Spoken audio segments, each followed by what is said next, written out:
And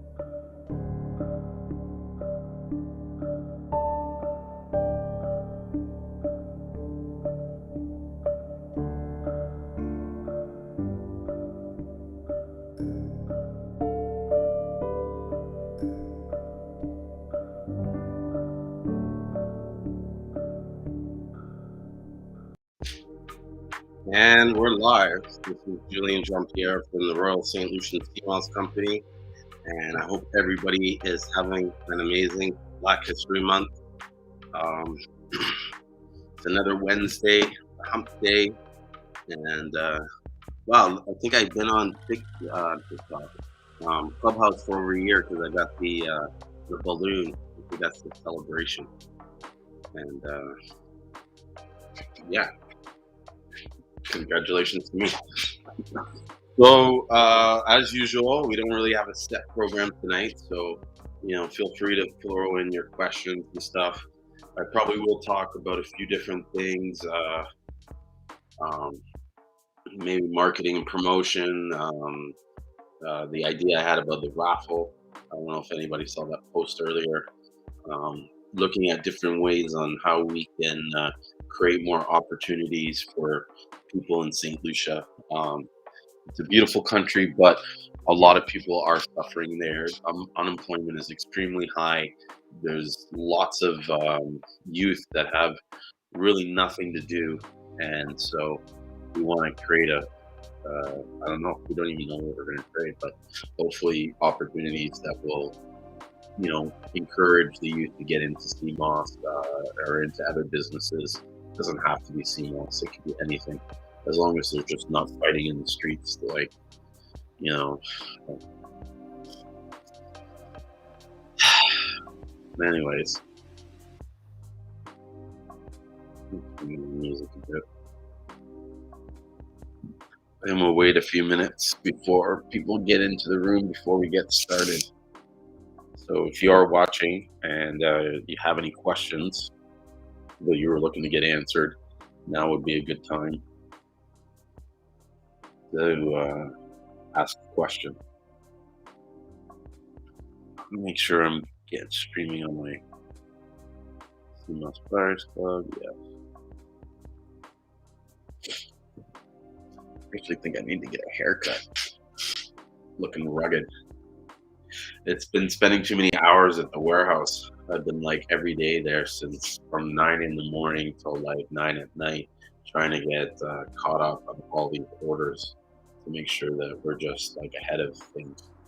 Because, as the business starts to scale, you got to make sure that, you don't get any of these kind of like um, delays or backlogs that like will push your business from growing and kind of like um, have a lot of, if the orders aren't getting out, you're going to get complaints, you know what I mean?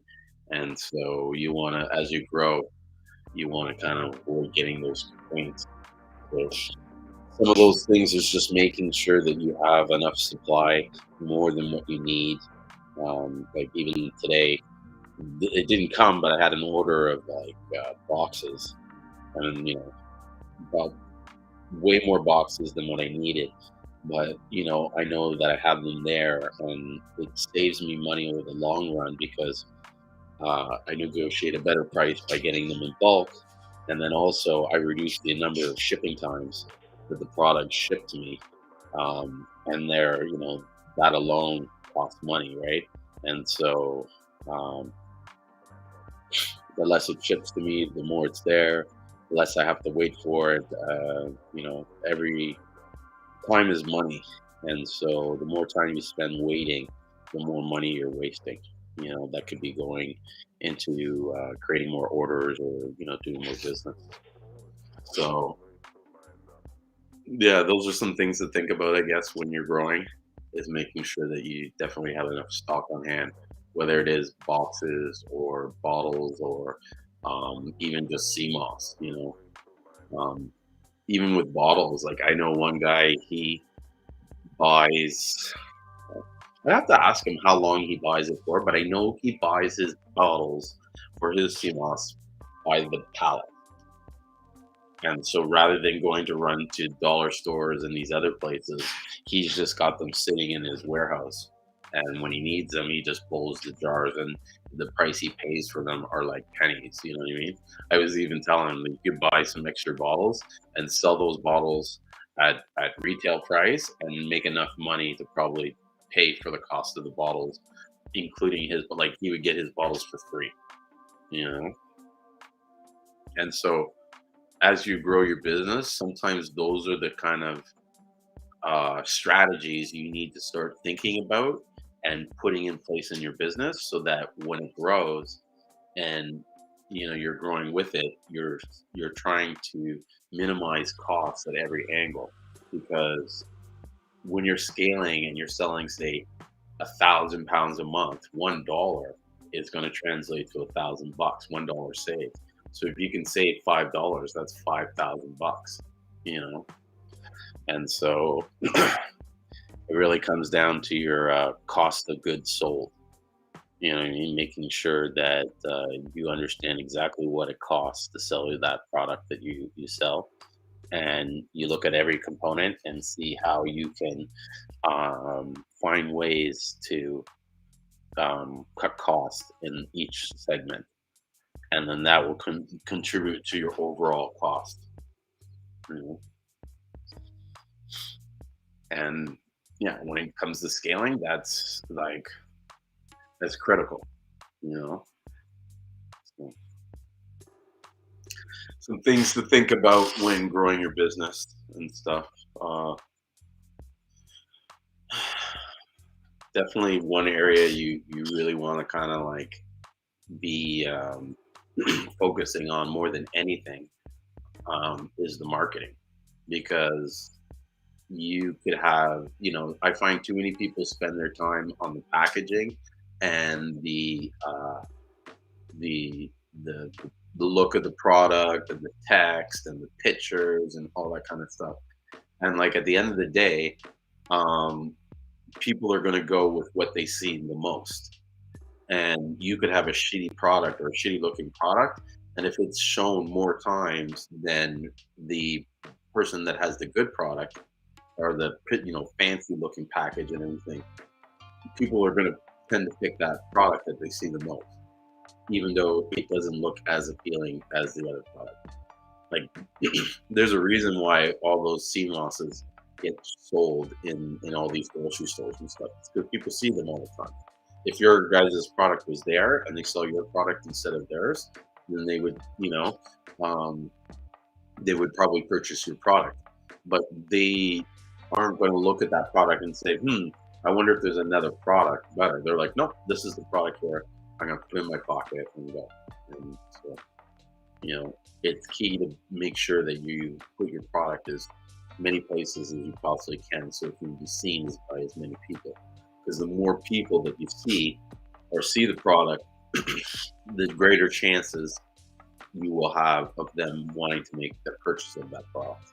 And then if you go further and sort of, how do you say it, focus your like your target where your marketing is, then you'll get a higher percentage of people interested in the product. And so that's kind of like I believe the sort of like the your overall sort of like thought or strategy is to be like, how do I um, get this product in as many people that I know? Like, well, first of all, who's most likely to buy my product, and then why are they likely, and how do where are all these people, and how do I get my product in front of them? Because if you had a room full of all these people that were known to want that product, and you were the only person to come in and say, hey, I got the product, people would dive and your ship would be gone. The problem is, you know in this world, the people that really want the product are everywhere, you know and some even just they need to be educated on the product so that they can decide that that is the product for them. Because once they realize and taste the product and see the benefits, it's kind of a no-brainer, you know.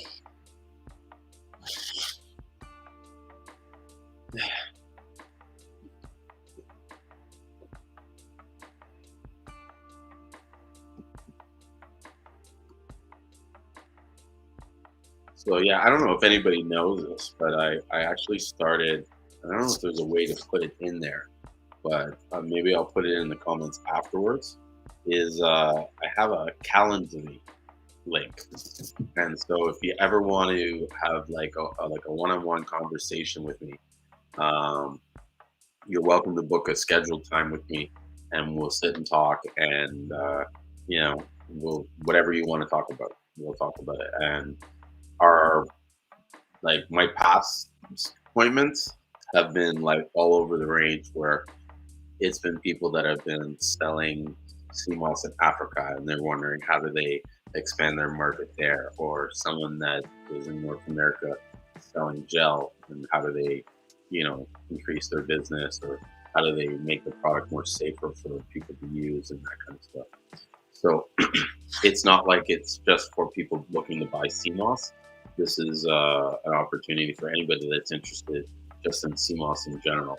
And, generally how to get into the business, or what the business is like, or what my opinion is of the industry. You know what I mean? That's probably you know, what I'm probably good at talking about. But, we'll talk about anything. I have a lot of experience in running businesses and creating markets and stuff. So Yogi says, where do I stay? I actually stay in Toronto, Canada.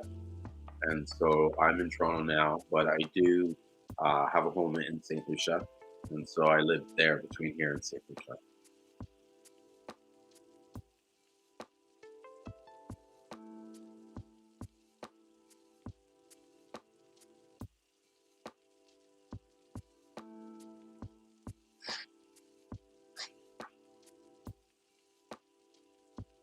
Yeah, and thanks.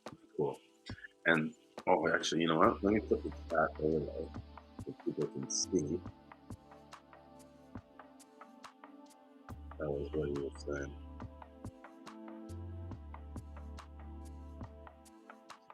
So if you'd like a meeting, the best meetings are done by phone. And I'm going to see if I can get into my Calendly app right now.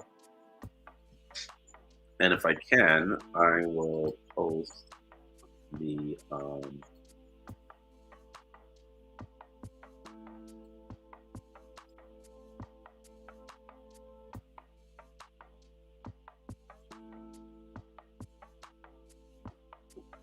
okay. Post the link there.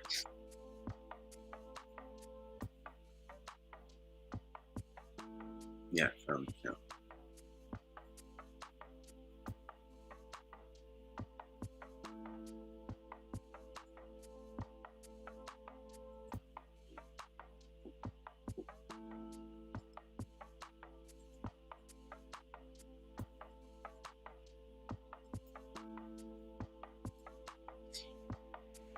Okay, so there's the link for you to book an appointment with me to talk. And the only reason why I have this kind of link really is because you know I have a busy life, and there's some times where I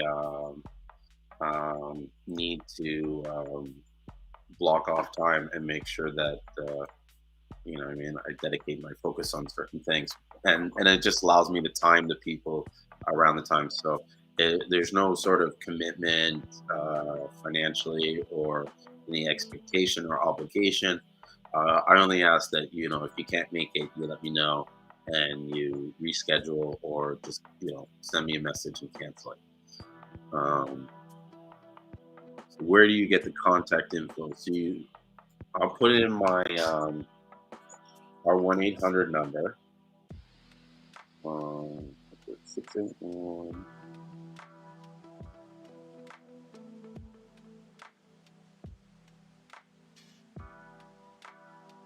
So this is our toll free 1-800. Oh shit, I didn't put it right.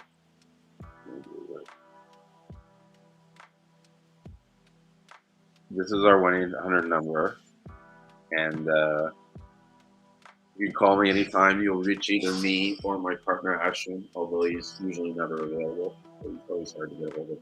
And yeah, you can reach me on that. Or when you schedule the appointment, I'll send you an email with my contact number, and I'll give you my direct number so you can reach me there, which is the best way to handle it. What I'll do is once you make the meeting, maybe sometimes it's I get busy, so I don't get back to you like a couple hours before the appointment.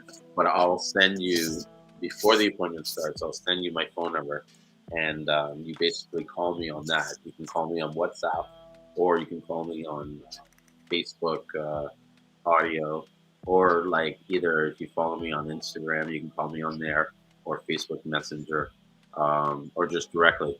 Either way, you call me at the time of the meeting, and then we'll talk for an hour. And if I have more time after that, and there's nothing else scheduled, I'll keep talking. And usually, I don't really cut it off right at the time unless I got something else waiting on, you know, after that scheduled appointment. So yeah, that's my Calendly link. Let me know if you guys have any more questions. It's funny. The other day, I was like, kind of like, I'm always kind of pondering. Oh, Kelly, I wasn't able to set up the cinnamon sticks purchase. Um, I'm not even sure how to sell the cinnamon sticks. Um, so I'm going to go and do some research in the next couple of days.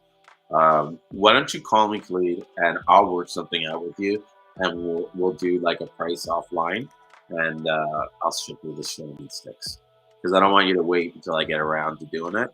Um, but I don't mind. I got them to sell them. So call me. Let's make a deal. I'll sell them to you. You know what I mean? But they are really good shit. It's authentic. I've been trying them out myself. But one thing I've been really trying out and I've been happy with is the cola nuts. And so I think we're going to start getting more into these cola nuts.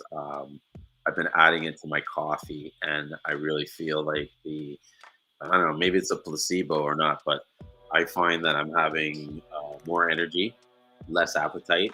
I can go longer without eating, although I really don't eat much to begin with. And then I'm just more alert and less tired. Usually in the afternoon, I'll either want to have a nap or something. I'm not feeling that when I'm having the coconut. And it is kind of like a little bit of a stimulant that just kind of keeps me motivated and going, but it's natural. So, um, I'm not worried about it. Yeah. So I think everybody should do some research on cola nuts. Um, so far, I'm having a good experience with them. Although I'm not 100% sure I'm using the right dosage. They use more or little, but I know that they talked about online them being bitter, and I didn't find that the powder that I have is bitter.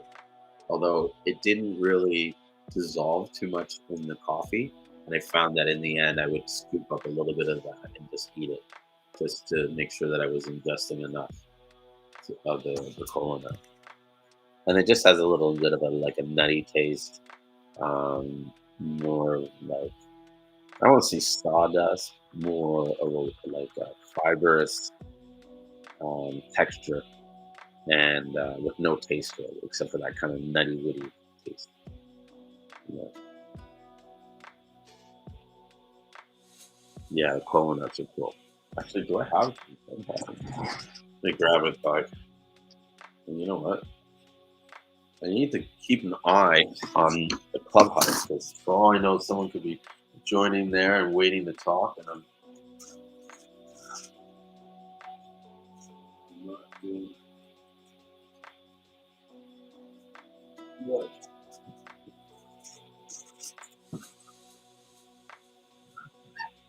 So here they are. This is the powder, and I got to figure out the size and the price still on what we're going to package this in. But so far, this seems like a good winner. I'm liking the cola nuts.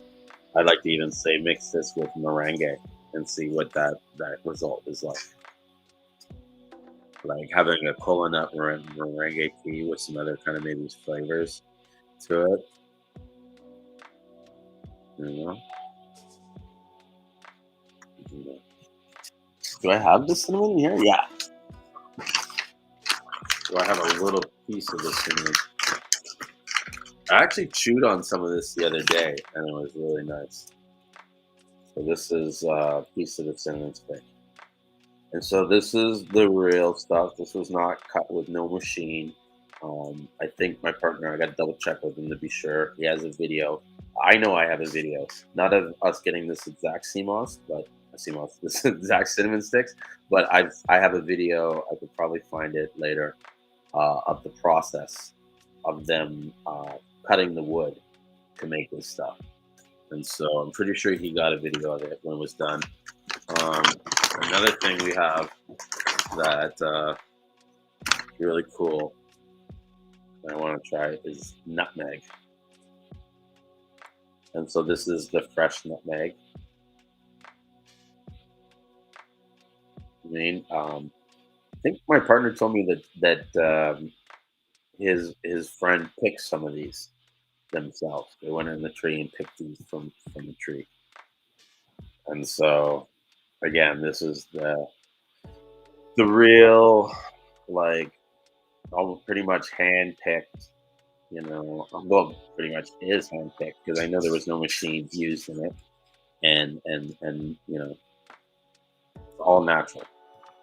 So I gotta get around to pricing these too, the nutmegs.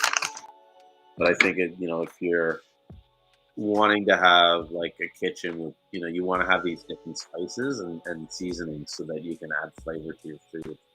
And nutmeg is one that's used in a lot of cooking, especially baking.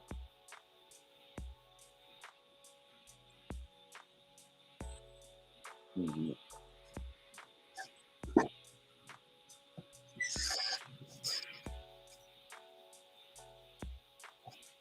It's just a quiet room tonight. You know what I mean? Usually I got people coming in asking a lot of questions, or you know, um, joining in on the conversation. Who wants to come in and talk on the live stream, or even join me on the clubhouse? That way you don't have to show yourself on the video. You can just talk one on one, and you don't have to worry about typing. Or even just shout, like, put something in the comments of something you'd like to hear me talk about.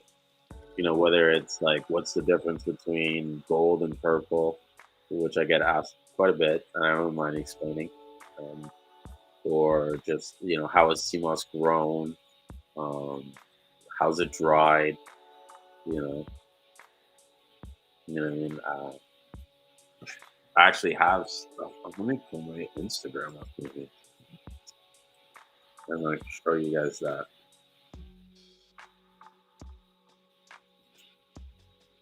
Because I've never checked to see how many people watch it, but I have a feeling that people miss the tabs that I have on the screen. Let me share my screen here. So the cocoa sticks were out, unfortunately. I'm sorry about that. But we will be getting them on the next shipment. We're going to get a big order of them. Uh, it's so funny because we actually got the big order by mistake because he went to order more cola nuts, and the guy thought he said cocoa sticks, so he got all this cocoa sticks together, and he was like, no, I want the cola nuts, and then he was like, my partner was like, I forget it, we'll just do the cocoa sticks. Anyways, so if you go into my Instagram page here and you go to harvesting, you'll see us going through the process of harvesting. And actually, let me turn on the sound for it. So this is wildcrafted Seamoss. You want me in the video? That was dyed for. No. And it's not a lot here. We're just cleaning it. More like doing this to show everybody like how it's done. So this is the second process when it's getting bleached. Got some bags up on the roof right now. And what I'm doing is as I'm bleaching them. So I saw the picture before. So my Instagram is at Seamoss. This is now the I guess what you would call the second phase of the process. We do the sun bleach. And so this has been this morning. I had to here at about 7 a.m. And it's now gone really hot, so I just want to open the bags a little, let the Seamoss. So I just want to pause this for a second just to kind of let people know that I don't know if you caught me saying that like 7 a.m. So this Seamoss, it's not like you just put it out there and you set it and forget it. From the process of cleaning it to the finished part of drying it, you have to constantly monitor this and watch it. Not only to make sure that it doesn't get too hot and heated and stressed, but also to make sure that there's no bad weather and it gets wet or raining. And so I literally had to be dedicated to making sure that this sea moss, like, in order to get good sea moss, like you can get shitty sea moss where they're not kind of paying attention to it and they're not getting the care and stuff. But to get it like this, where you see the finished product, it takes time. And I want to remind you guys, this is sea moss that I cleaned and dried myself and bleached. This no one helped me do this. This was all that I did myself. This was part of the process that I learned in order to get initiated, or I believe to get initiated, so that I can work with my partner, and so that he knew that I understood what it takes, and the work that's involved and the care in making good sea moss. It's not some kind of like flip the switch or put it in a dryer and you got sea moss. So no, it's still what time it is. Breathe a bit. I don't want it to get too hot and sort of like boil or cook. And so, yeah, I'll probably put this out for another hour or two, and then I'm going to take it out, clean it out, and set it on another rack to more dry. Like I'll chocolate done, and then I'll take it out. So this is the next stage in the process of processing sea moss. Okay, yesterday we had them in the bags. I had them out in the sun bleaching. I don't know if you remember one of the original pictures, I'll try and post it, is where the sea moss was all brown, like a dark golden brown.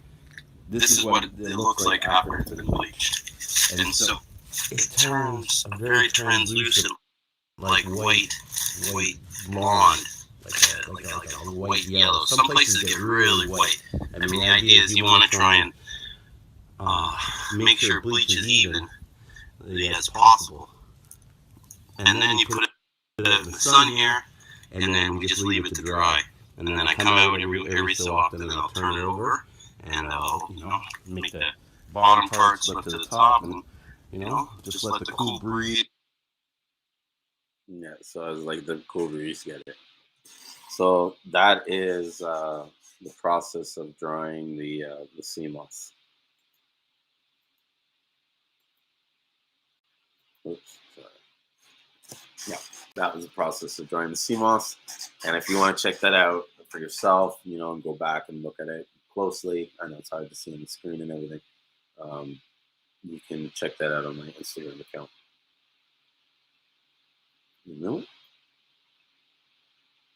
So let me know if you guys have any questions about that. One of the things I don't know if you noticed is that as it was changing colors, there was a little like to white. There was a little bit of a pink and stuff. If you weren't to bleach that and to actually dry that sea moss in the dark, it would turn like a dark purple. And so before it turns white, it will turn pink, and it's part of the I guess the heat and the way the sun hits the sea moss that it changes its color from the inside. And so that was something maybe I should mention now too, because I've been getting a lot of questions where people were asking me about the color running in the sea moss and it dying. And so, I kind of struggled to understand what was causing this, because honestly, at the beginning, I didn't really know. And to be honest, I really still don't know. I just more have a suspicion or a hypothesis of what could be causing it. And this is where it is that this sea moss is like majority moisture, water coming from the sea. when you see it wet, it's heavy with a lot of water. I don't know what the percentage is. Let's say it's 80, 90% or whatever. All right. When you change the color and you bleach it, it's the it's the liquid or the moisture that's inside the sea moss that's changing, not so much the sea moss itself. The sea moss is more of a fibrous structure, and the liquid that's in it is like that's in that it's inside. And so when it rehydrates, it's possible that some of that color could run. I know that when you are doing the sea moss in purple, if there is like bad weather or change in humidity and it rains and the sea moss gets wet or there's moisture that's coming to the sea moss, the color on the sea moss will the purple will run and it won't become pure. It will have like white, variations in it. It will light white to dark and stuff like that. And so that happens a lot when, not always the case, but happens a lot when there's a change in the weather and the sea moss is doesn't have a chance to cure in the way it should. So what's the difference between your sea mosses versus others? Is all sea mosses equal? No. I don't believe that all sea moss is equal, but I also don't know what the difference is exactly between my sea moss and others. In order for me to answer that honestly, I would have to really test and or even sample the different sea mosses from different people. So I haven't. So I can't really compare our sea moss to anybody else's. I can go into why I think the CMOS that we particularly sell is of good quality and of value. And it's mainly one because of the waters that it's grown in, you know what I mean, and the conditions that these are grown in. But also, secondly, that the farmers and the people that handle the product and the way they treat it. Like this thing is a very delicate organism, and if it's not dried right, if it's not cleaned right with the proper knowledge, if it's done half fast and stuff, a lot of the nutrients can get removed and washed off, and it's just not properly easily consumable. Do you know what I mean? Like you want it dried right. You want to make sure that it's not going to have a high moisture content, so that there's mold and stuff like that, bacteria growing, and you want to make sure that these people are growing it in a good region, and they're not leaving it out to get like stepped on or whatever. I don't know. Like my point is that you need to know and trust the people that you're buying from and that you're working with. And I know like firsthand that the reputations and the people that we buy from, we don't just like buy from anybody. And that's not to put anybody else down, but you know, there's a mutual respect from the people that we buy from. And we all know that we take great pride in producing a product that represents St. Lucia. And, you know, um, we can't afford to have anything go wrong. We can't put any bad product out there and have it sort of because it's like, one bad St. Lucian sea moss, like what they say, one bad apple ruins the bunch. I believe that can be very true in this kind of situation. And so, Yogi, you're right. It does make sense. I do believe that sea moss is like weed, even to the point that, like, you know, every time you cook a batch of weed or grow a batch of weed, it's going to be different. It's not always going to have the same THC content and the same effects on you. You know what I mean? And so that's the reality. You know what I mean? It's a plant. You know what I mean? It generally has a usually consistent level of nutrients every time you test it, right? But that's not to say that one day it's going to be off the charts and one day it might be at the baseline. I don't know. I don't test the CMOS to know for sure. But I do know that in theory, like how plants are, that's how it is. I think even apples don't have the same nutrient content for each apple consistently per apple. You know what I mean? It really comes down to how you're growing it, what conditions you're putting it under, how you're harvesting it, when you're harvesting it. You know what I mean? That could affect the nutrient level of a fruit. I don't know. Maybe I'm wrong. I'm open to discussing for sure.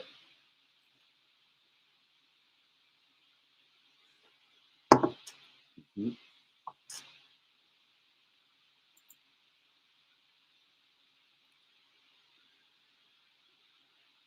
What else can I show you?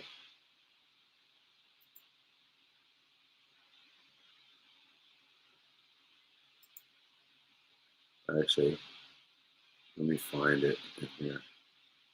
It is like literally my favorite ad that I've ever made of all time. To me, this was the most. I got to redo it so that it's probably because I think when I first did it, it was like I did it on Canva and I wasn't really good at Canva, but it's a funny one. It's got my dad in it. Fuck what? It must be so old. I can't even find it. I have so many posts. Well, I should clean this up. Funny, I go to some of these guys' Instagram and they have like one post or two posts. Oh, here it is.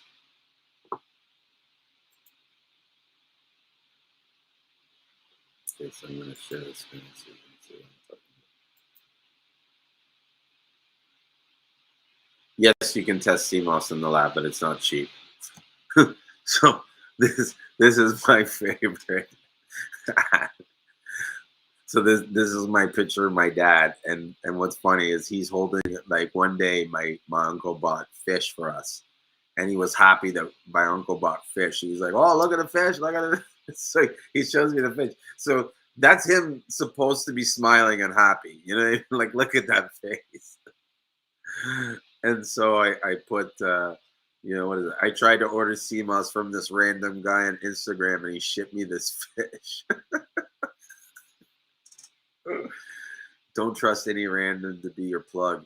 Know your source. Don't buy fish. Buy St. Lucian sea moss.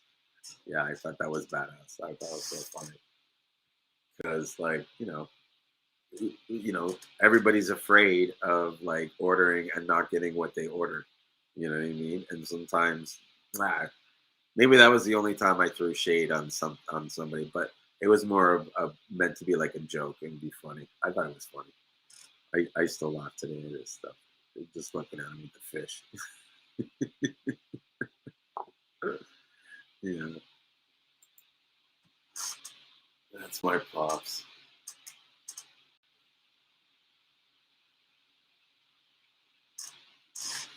So Yogi, you're asking, do like they do marijuana? Oh yeah, can they test in the lab like they do marijuana? Yes. So to answer the question, they do. I think I answered it already. They do. They're just not. How you say it? It's not cheap. And I think you got to specify what you want to test for. Like, do you want to test for heavy metals and toxic stuff, or do you want to test for like minerals, or and I think when you do the minerals and nutrients, you have to pick which ones you want them to test and stuff. And from what I have heard or seen, like, well, I'll say this: no one showed me a place where they can test for 92 minerals. You know what I mean? And so, and if they do, it's kind of like the test ends up being like several $1,000s. It's like $200 or $150 US per minimum. So that's a lot of, you know, that's a lot of, it'd be like 9,000. So more than that, because there's like 118 elements. Because you'd have to test for them all every single possible element just to see, excuse me, which elements were which. You know what I mean? Unless you hit it right off the nose. But then yeah, you can never be sure if there's even more than what they say.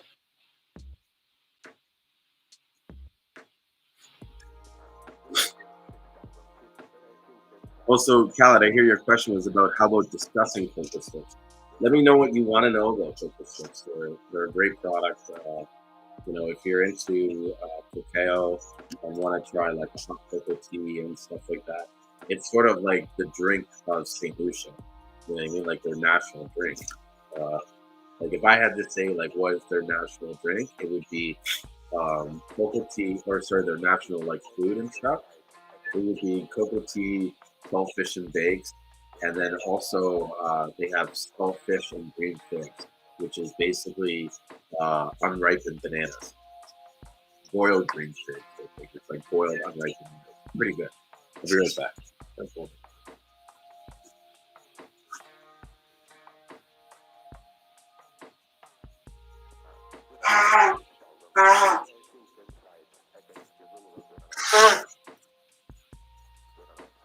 So cocoa sticks are good for making cocoa tea, but I'm sure you can use them in all different other types of recipe that might call for like a dark chocolate, or if you wanted to add something that added to like a dessert or something like that, and you wanted to be sort of raw and healthy, then I would recommend using the cocoa stick in that, like maybe grating some on it. Maybe you can grate some on it with the nutmeg. I need another key.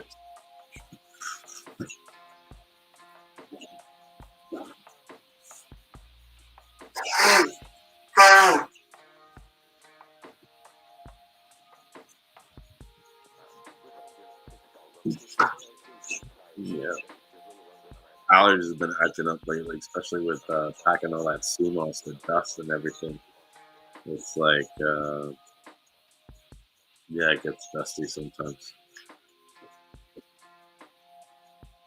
but it is what it is.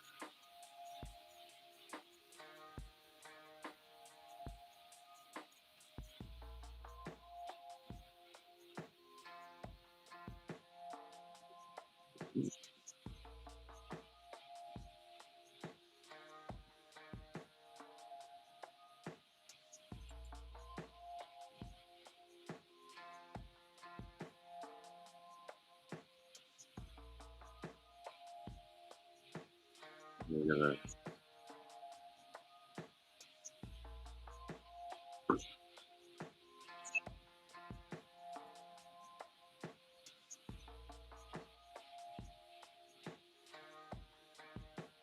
and let me know if anybody has any like business questions about the Seamoss industry, even like how we got started in it. Oh, what's up, Yusuf? Whoop, I almost knocked off my drink.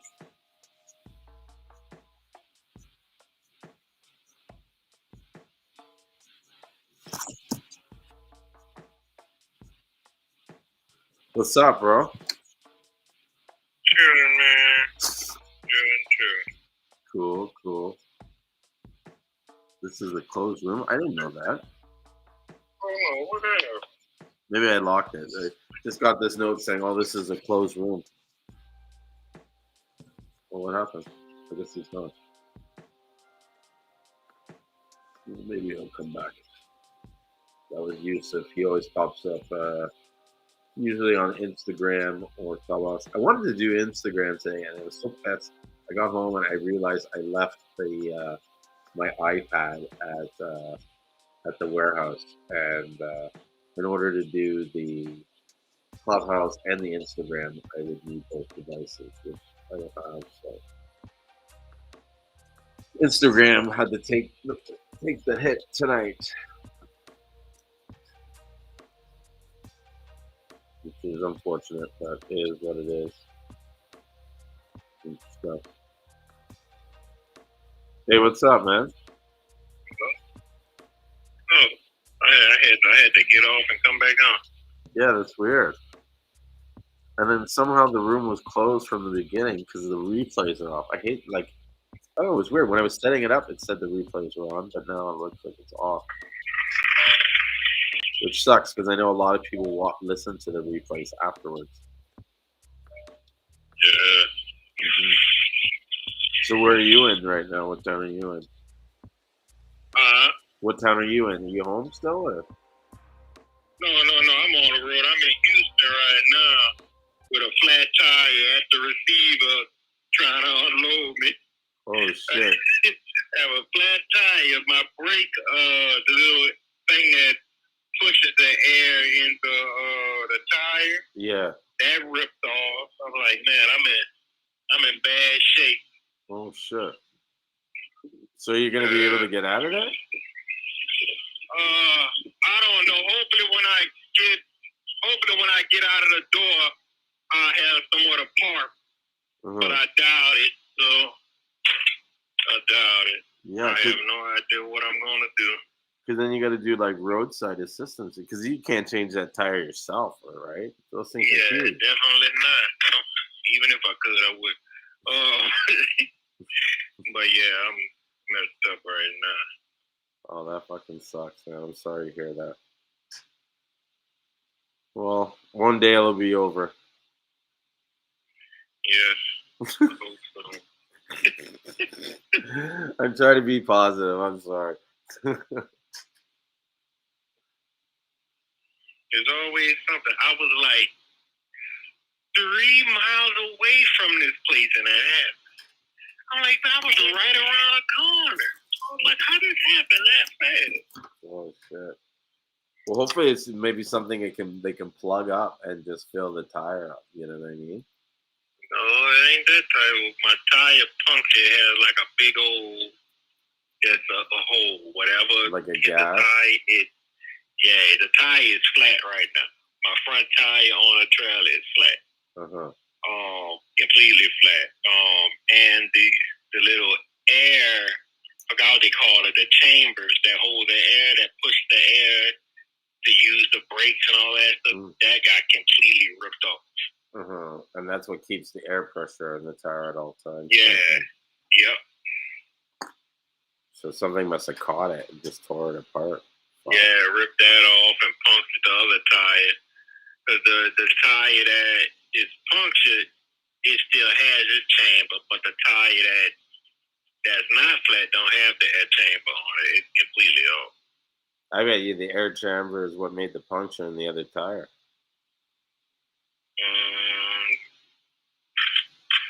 I don't know.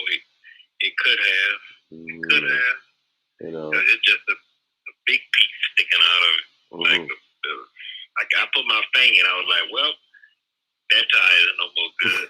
That's gotta suck. Oh no. I'm sorry to hear that. Fuck though. Hey, what do you know about cola nuts? Have you ever heard of cola nuts? Yeah, definitely. Yeah, if you got them, I want them. If you can get them whole, I'll take. Yeah, I got them.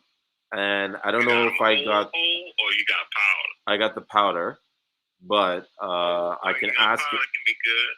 I can ask him about getting the whole nuts. So can you get it? I mean, you're getting it from St. Lucia, right? Yeah, and it's growing naturally wild in St. Lucia. Okay, yeah, because I'm not sure if it's legal down here. Really? Or not. Yeah. Now, if you can ship those seeds down, yeah. I just need one. I don't know if I can ship the seeds, but I can definitely ship the powder. So what happens if you put one seed in there and hide it inside the powder? Well, here's the thing too. When I ship stuff, like they don't really like examine every package. So I have a feeling like even if I did put the seeds, it'll get through. You know what I mean? It's not like my Seamoss is getting stopped every time. You know, it doesn't get stopped at all. Fingers crossed. But yeah, cola nut is good if you want energy. You know, it has way more caffeine in it than coffee stuff. Well, I gotta be careful with that then. I didn't know that. Maybe that was like the rush feeling that I was feeling. That's the same thing they put in the Coca-Cola and Pepsi. Well, Coca-Cola, not Pepsi. I think they actually use it in Coca-Cola. Not sure they still do. Hey, Rio, what's up, bro? But yeah, I'll definitely get some from you and send them, and whenever you start selling them, I'll get it from you. Yeah, well, I was even telling this guy Khaled earlier, maybe just call me and let's work out a price on. Oh, you take cacao too? Huh? Oh, what else you take, Khaled. There's a guy, Khaled or Khalid. He was on the Facebook Live, talking in the chat. And Yeah, he was asking about the cinnamon sticks and the cocoa sticks. Actually, you should sell him some of your cocoa. Hey, yeah, hey, if you want some, because I have a lot. I didn't know it was like, man, I have a lot. I haven't really even started using them like that. I only use like 2. Yeah. I gave like 2 away or whatever. I'm gonna send some to my mom. Yeah, but I'm gonna start putting it on top of like desserts, ice cream, different type of desserts, put it in different type of smooth, because I use it on top of stuff. I don't really mix it in. Mm-hmm. I use it like it's like powdered sugar or like something that's powdered. I scrape it on top. Mm-hmm, mm-hmm. Yeah, I gotta try to use it more. I got so much of it. I got a bunch of ones too, like you can't sell because they got damaged, or I think they're like the customs broke them or something like that. Maybe they thought there was like cocaine in the middle or whatever the fuck it is. Yeah, they break them because like they actually send coke that kind of way. They make them. It's just like that, but it's compressed more, and it's the same shape as the those cocoa sticks. They just they just white. Mm-hmm. Like they do coke like that. It comes like chalk. It's shaped just like that. So they probably think, if they break them, they probably look in the inside to see if it's something inside of it.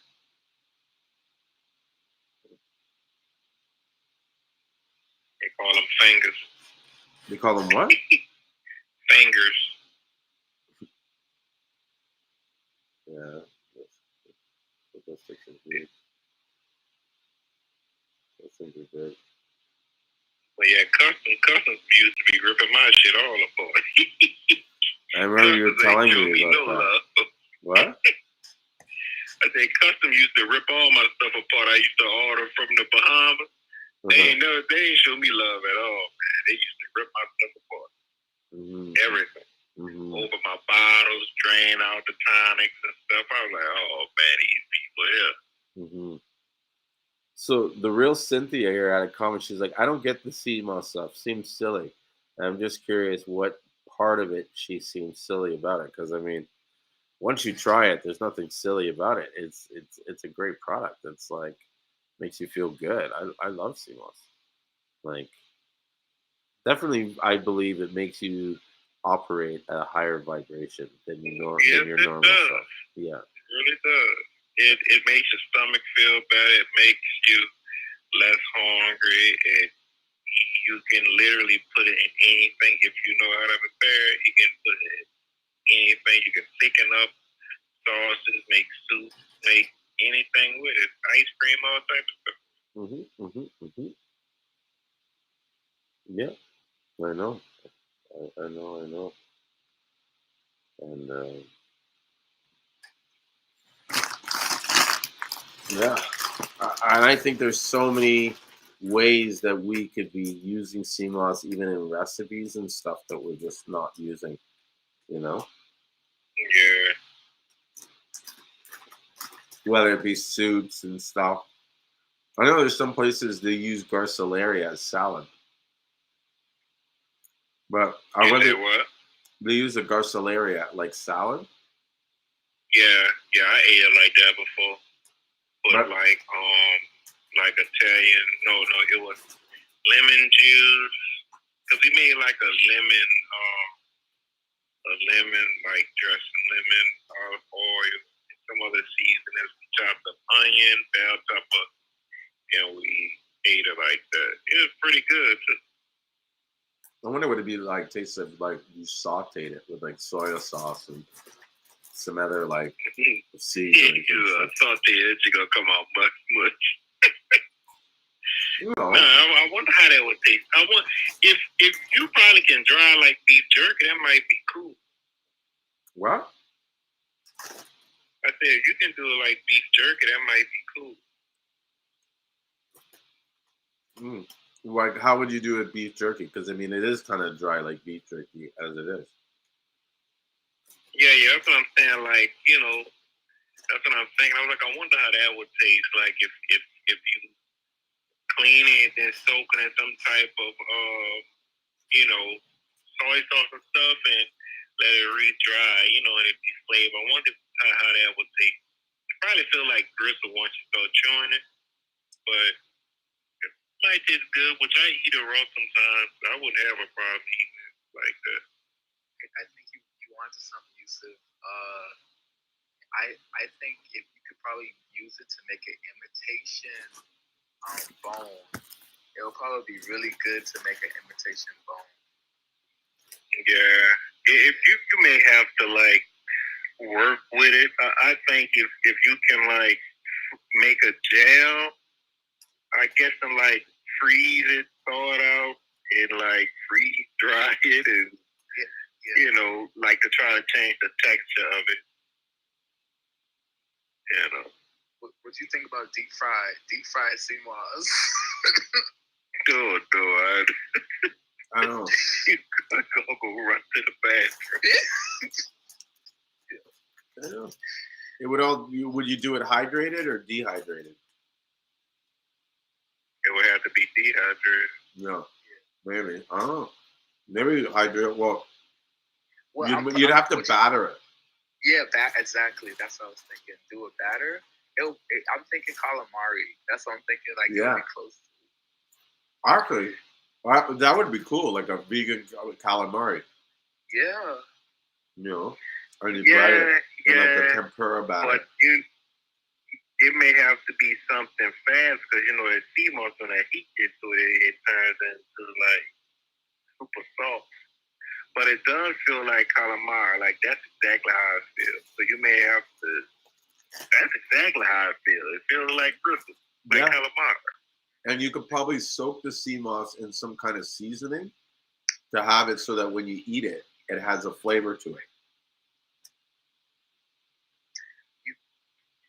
You know what?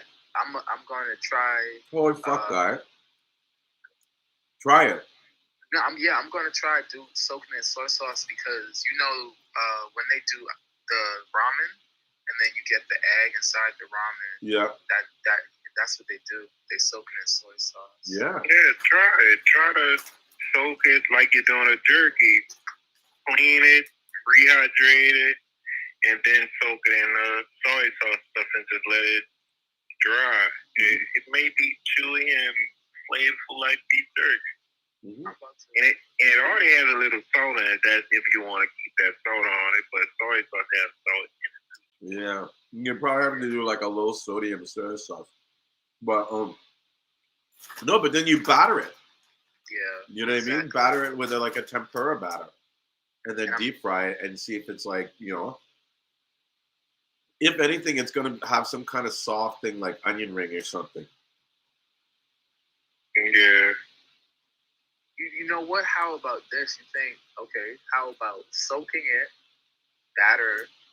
not batter, soaking it, and then freezing? Because when you do fries, if you want a really crispy fry, the trick to it is to let it cool, like in the fridge, and then you drop it in the deep fryer.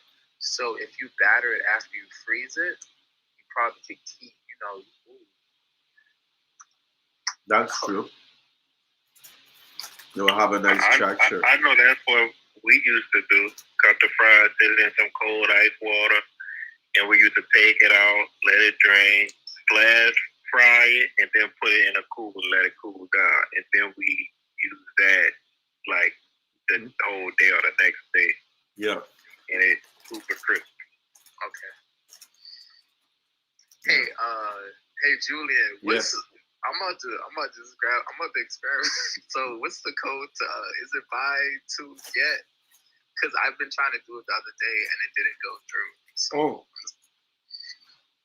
It's buy to get one free. Okay. And you have to write the words, so it's buy, the number 2, get, and then number 1. Free. But here's the thing, and I think this is where you're making the mistake. You have to have 3 items in your cart.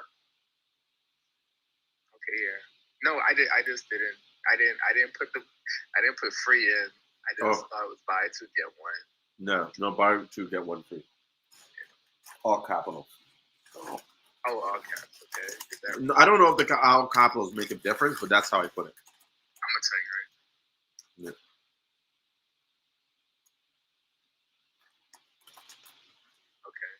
No, all camp stuff doesn't make a difference.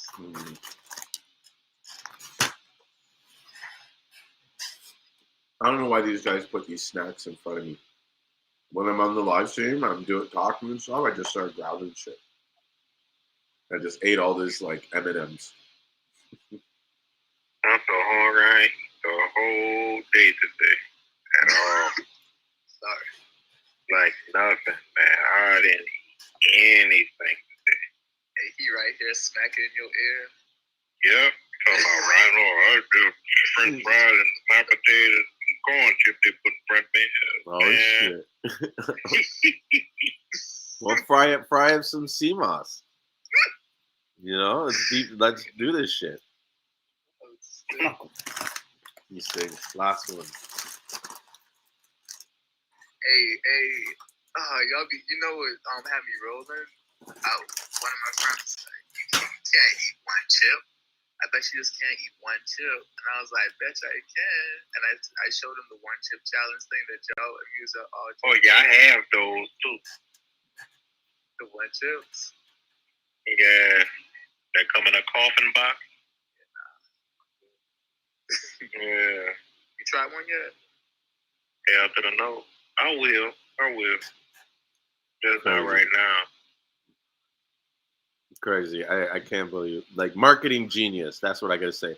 And it shows you that, like, with the right promotion, anything's possible. Anybody can be turned on. You know what I mean? Because there's probably enough people out there that are like, fuck no, will I ever buy that thing? But because they spread it to enough people, they found enough people that were like, yeah, I'll get that. You know? And in fact, some people that may not have just like thought about getting it decided to get it just to see what it was, you know, out of curiosity or whatever, because everybody else like they triggered that emotion out of that person, you know what I mean, through their marketing. Hey, you decide to buy it, Yusuf? Oh, I just bought it just to have it to wait for somebody to think that they, oh man, it ain't that hot. No, man, you know where I'm from, man. You know we do these hot stuff, and I want them to eat it just to see how they react. You're such a troll. That's it. I put it there just so that brave person can think that they can eat it. And I can't wait. I can see you too. Like someone comes over to your house, starts talking shit, be like, "Hey, you know I got that coffin, that one chip. Oh, you got that one chip? Yeah, man. You tried that one? Exactly. Yeah, let me get it out for you."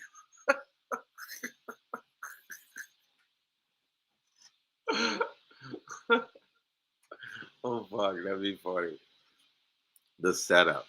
You gotta watch out for those things, you know? I remember one time when I was a kid, I think I was in like grade 7, so I had to be like 12 years old or something. And I had a friend named Jimmy, and it was like me, this other guy, Matt, and Noah. We go over to Jimmy's house, right? And we get inside his house, and on the kitchen table, there's this like perfect, beautiful chocolate cake, untouched. No one's had it. You know what I mean? It's just sitting there. And so the first thing I walk in the kitchen, and like the dad is like, "Hey guys, how's it going, man? How's it going here? Have some chocolate cake," right? And we're like about to answer, and then the mom comes in and is like, "Hey, what's up, boys? Hey, did you have some chocolate cake yet?" And then the sister's like, "Hey guys, why haven't you eaten chocolate cake?" Oh hell no! Yeah, we all looked at each other like, "No."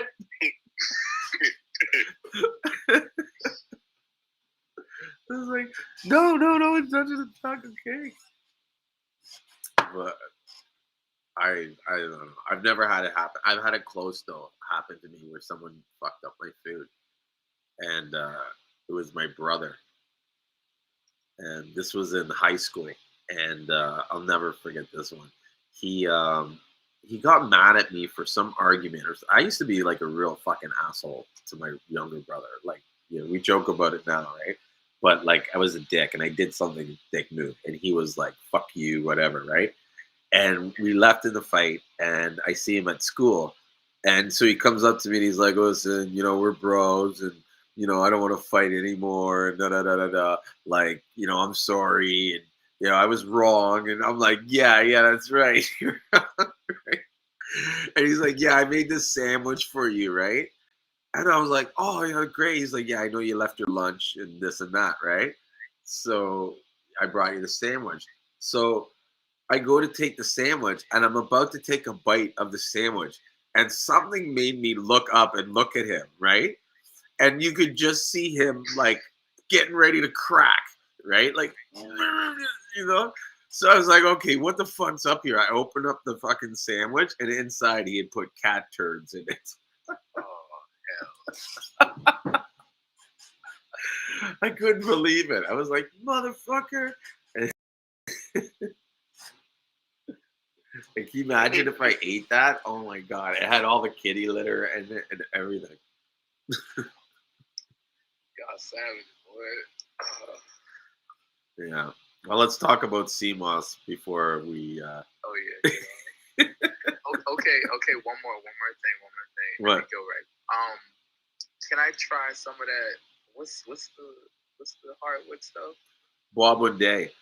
Yeah. Can I try some of that? Like, where can I? So I don't have any, like, I might be able to give you like a sample of like maybe one stick, maybe two sticks. I don't really have any more in stock. I have to go and ask my buddy to get some more. So I'll get him to do that. And so maybe in like 2 or 3 weeks, I'll have more Seamoss. Okay. So should I like type something in like so you can know? Yep. And then okay. Yeah, there's a note when you do it and just say, hey, it's Rio from the live stream. We talked about the sample. And I'll throw you in some samples and stuff like that. I'll hook you up. So you want to start selling that on your website too? What? The Bois Day? Yeah. Yeah, I just got to figure out how to price it. But now that I've tried it and used it myself, and Bois Day? Yeah, amazing stuff. Really like it. I don't even know if I said it right. I was trying to spell it. I don't know how to spell it. It's spelled BOIS and then BANDAE. It's Bois. What? Bois. So BOIS. And then a Bande. So it's BANDAE. Bois Bande. That would have Came up too. Huh? It came up too. I see. I see some on it. It's a known like herb. Like it's like everybody knows it. It's known, but it's not known. Not in the U.S. Yeah. Okay, you're right. Known like that. Here. But in the Caribbean. All type of stuff with it. In the Caribbean. And so. Y'all use the leaves too for it or no? Just the bark? Just the bark. Maybe the roots too. I don't know. I can see how much they price it. I see an ounce of it is $6.99. Is it the powder or the sticks? No, the sticks is $6.99. The powder, let me see, ground bark. And this on Etsy, so I'm just looking at it. I could probably do it for like $6. See anybody that sells it. Mm-hmm. Yeah, 1 ounce of the powder is $10. I see $9.99. Okay, so let's say $6 for an ounce. Is that what? How much was an ounce for? How much was it for $6? How many ounces? That was 1 ounce. Yeah, so let's do $6 an ounce. I'll do better than Etsy. $1. $1. Look at let me see how much these people sell it for on Amazon. The ones on Amazon are shit. I'm just kidding. I don't even know. They sell 6 ounces for 17, 1 ounce for 13. I'd like to know what countries though they're probably getting them from. Like, you know what I mean? I'd be curious if they're sourcing it from. That is kind of high though for the powder like that. Like for an ounce of powder, $24. That's high.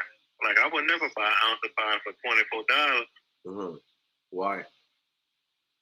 because it's any other place. Like when you selling stuff like that, like that's too high for powder. I never saw powdered anything that much.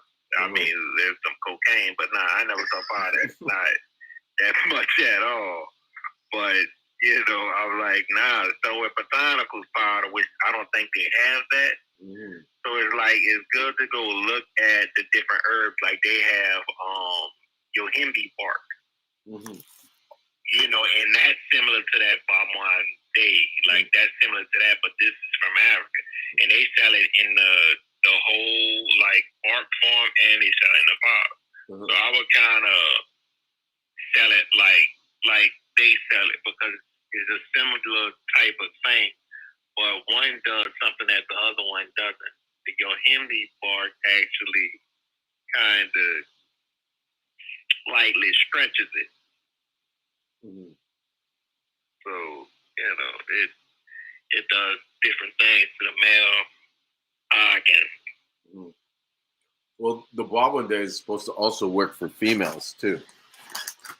Yeah, that's the best thing about the herbs. The herbs that help us in that area also help them in that area. Like that's, you know, the cool thing.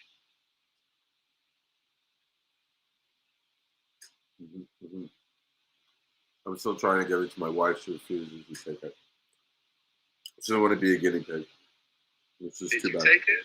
Huh? Yeah, they have this so-called female liners tonic from the Bahamas. No, I never seen those. Uh-huh.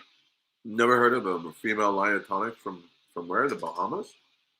Yeah, it's a place called New Light. That female liner tonic, she take that, an ounce of that, like in a few, like she take that every day, man, they got poo helicopters flying out, yeah. But she take that like once a day for like a week or a few days. It can be a few days. She take like a shot of it every morning. When I tell you, once it get in her system, it's over. No shit. You better go high, brother. You better go high. I gotta go sneak some in her. You better go high. That's all I gotta say.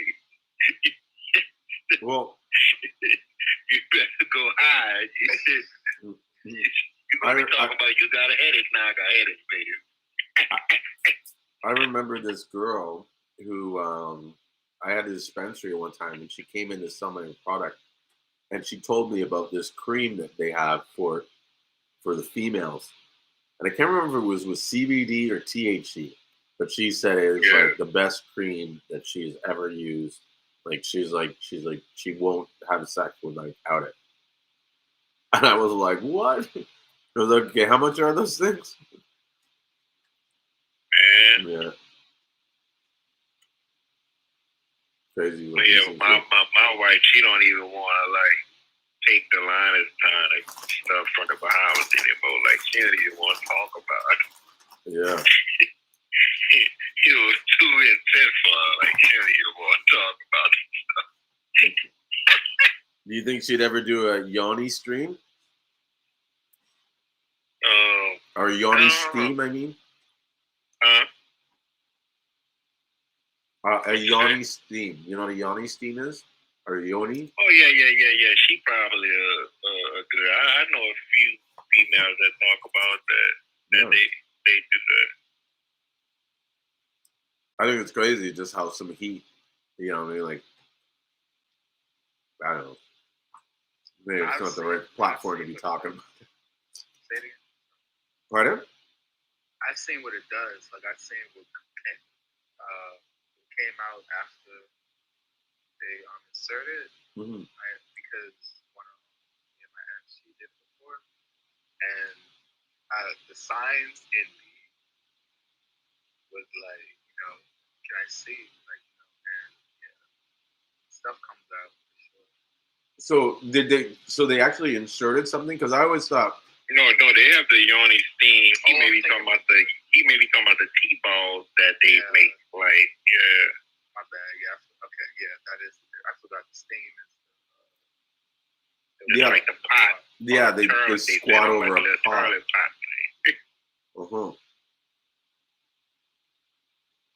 Which is, okay. If it works, good. But yeah. So purple's starting to become scarce in St. Lucia. I hope I don't start a panic. Hey, what? Yeah. You said purple Seamoss? Yeah, the price is gonna start going up soon. Oh man, man. Man, that's all used to be growing. Yeah, I know. Well, I don't know. I don't really take purple Seamoss.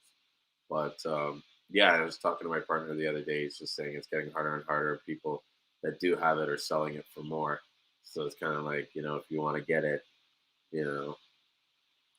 get it. And then he was like, don't sell any of it on sale, which I did. And then he was like, oh, he wasn't upset, but he was just kind of like, come on, man, like, fuck, this thing is getting expensive. And that's some of the, I guess the part of running a business that buyers don't always see. It's like sometimes we're not always paying the same price for the product every time, but yet we got to keep our prices the same. And so, during certain times, we have to absorb these fluctuations. And if you don't plan for them properly in your business, it can really hurt you and really stop your cash flow is everything, Yeah. Like if you are not getting enough flow coming into your business, then you're gonna have to pull the money out of your pocket until the end of the month, and that's something that I think a lot of people don't realize, and even me, I have to remind myself. It's like, okay, I'm advertising for a month, right? But I could be advertising the same dollar amount for the first 3 weeks and not see any sales till the last week. And I need to make sure I have enough money to support that time during that 3 weeks of dry spell, because if I don't, then I won't build up enough momentum to do enough. The sales in the last week are going to be weaker, and it might not be enough to carry me through to the next month. You know what I mean? I don't know. It's something you got to think about, like month to month, making sure that you maintain enough sales, enough. You don't overspend on advertising, but you don't underspend. Yeah.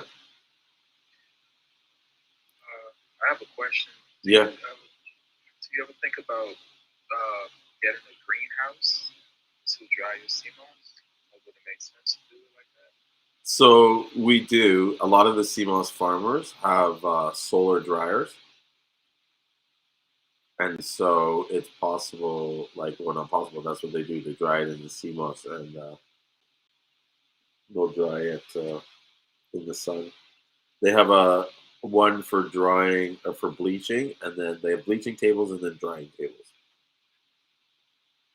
And then they'll do it in the sun. But sometimes they need to have it in the open air, especially when it comes to kind of drying, to make sure there's enough wind circulation to keep it from getting too hot while it's drying. Yes, Mm-hmm.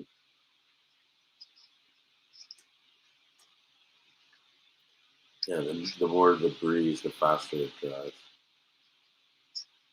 That's why sometimes in some weathers they can't even do anything with Seamoss, especially if the water's rough. They can't go out there and either dive, especially, or get their plants from the ropes. Do they free dive, or do they use tank? They free dive for the most part. Or they'll have snorkel here.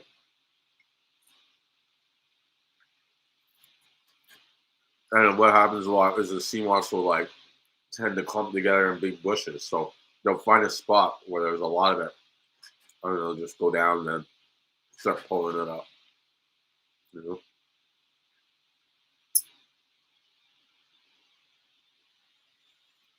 and then when there's like really bad weather, a lot of it will break off and just float to shore. So there's some people that just make money just waiting for it to wash up on the shore. They come in the morning. That's a good idea. Huh? That sounds like a good idea. Boy, I hope the weather bad, boy, because I can't wait for the Seamoss to wash up on shore. Oh, I'm yeah, about to man. rack up.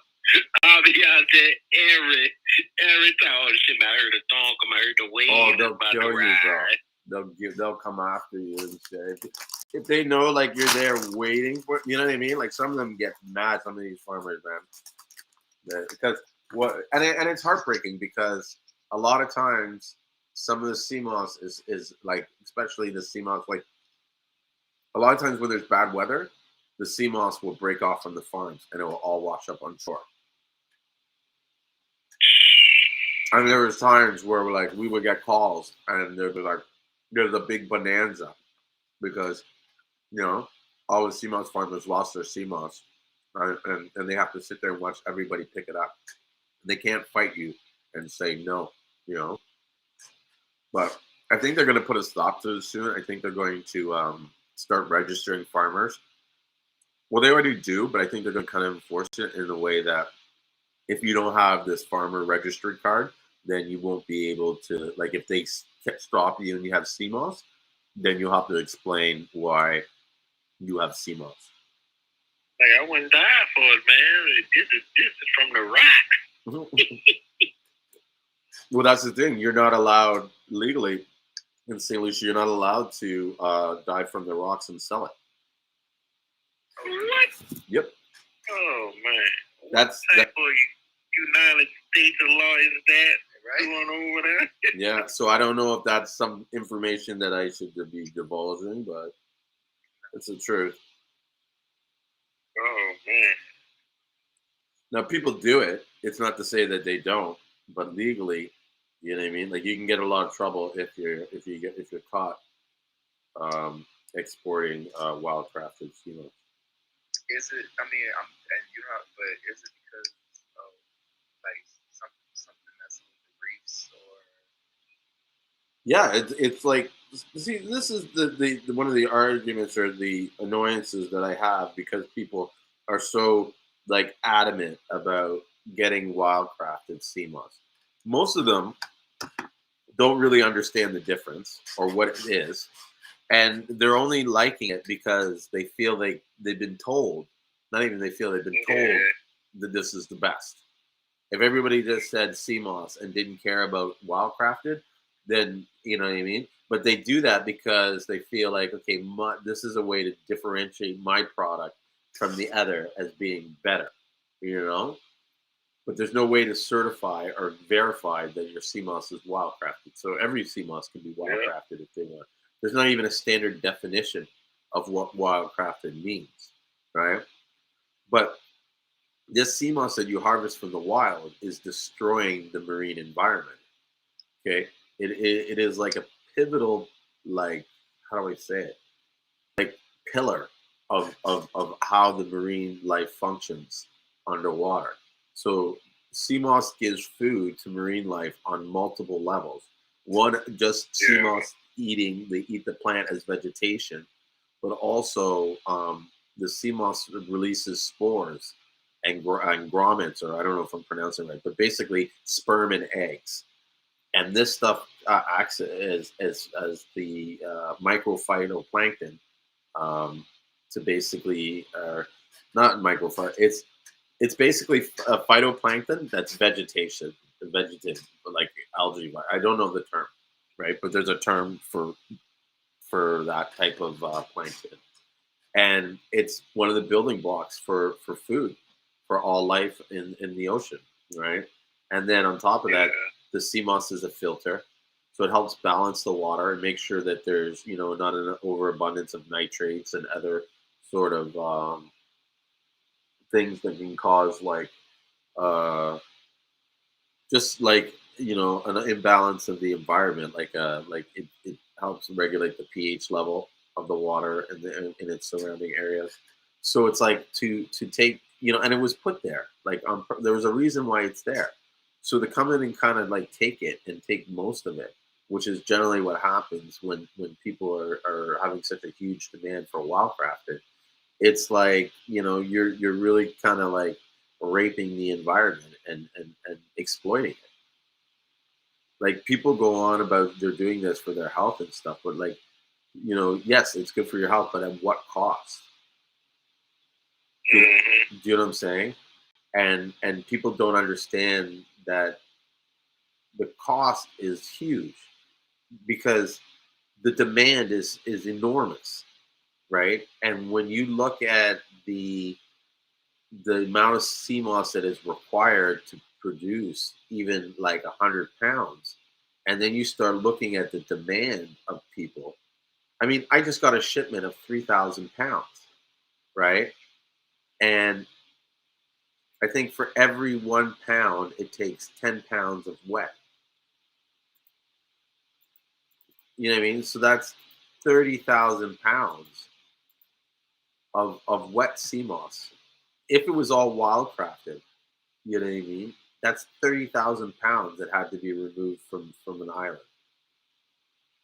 And that's just me taking that every second month. I'm not the biggest seller in St. Lucia. I'm probably one of the smallest. What? What? Sure, dude, there's so many people selling larger quantities than me. Oh man. Yeah, I'm not gonna like try and act like I'm take over then, bro. I mean, you got the strong on. No. Nowhere near are we consuming the majority of the Seamoss. Not by close. There's so many other people that are. Even Red's Kitchen probably sells more Seamoss than we do. But here's the thing: we have probably the most access to Seamoss, right? So, like, for instance, the people that say Red Kitchen buys, and the people that say another brand buys, they may know only that person that they buy from, but we know that those people, and we know other people. We know the people that those people buy the Seamoss from. Do you know what I mean? Yeah. So it's kind of like when you know everybody, you can kind of like you have room to move around. But what we try to do is not consolidate all the purchases to one person or one group. You know what I mean? Because, for us selling Seamoss, it's not just about selling the Seamoss. It's about selling it in a way that helps people as much as we possibly can. So my partner makes it a point to like make sure that he buys from smaller farmers that sometimes will get looked over because of whatever favoritism, whatever reason. You know what I mean? Sometimes some people just, they don't get picked, as sad as it sounds, that's just how it is. There's no real reason behind it. You know what I mean? I don't think any of the other sellers are acting malice or anything. I don't want to suggest that, but everybody needs an opportunity, right? And that's what we're trying to do, rather than just deal with one person and it it makes that one person fat. It's better to kind of like give everybody like the Seamoss market's huge, man, and so yeah, that's how we run our business. It's a big market, but yeah, we're not the biggest, but we do sell a lot of Seamoss. That's for sure. So let me ask you: can you just get some Seamoss, get maybe some not coral, but a rock, not a like basically just some chunks of rocks, attach it to the rock? Would it be considered wildcrafted, or does it have to start almost like how a bird would fly and just pop a seed in the ground? Well, okay. Like what's the specifics of like or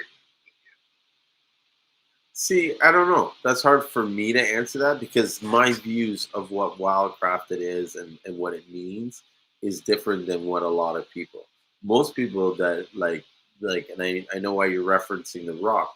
Most people believe that the benefit of wildcraft is because the sea moss was grown on the rocks, and that's where it gets its minerals. But I've learned through research that that's not the case, and that the sea moss doesn't have the biological functions to allow it to absorb minerals from the rock. Furthermore, just to go on with the theory, if they were to get the minerals from the rock, that rock would need to make sure that it had all 92 minerals in the rock. Otherwise, you wouldn't have all the minerals in the sea moss. And Right.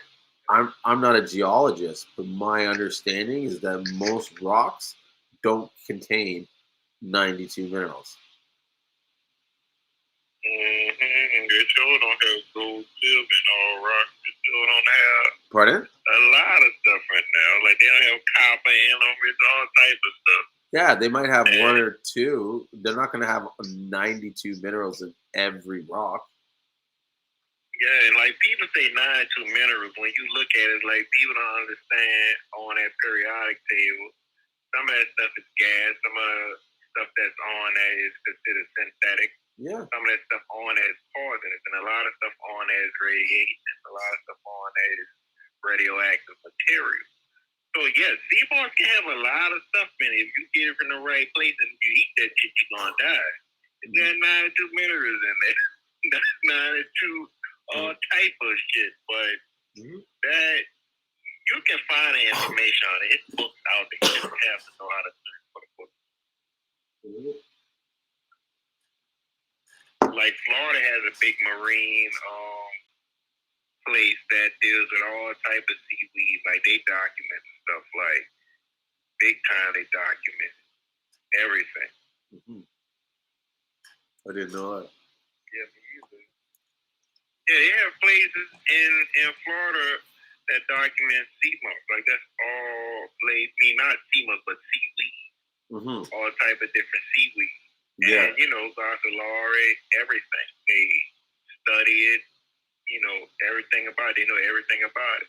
They have a dude that they call him Tony Montana sea moss or seaweed because he knows that much about it.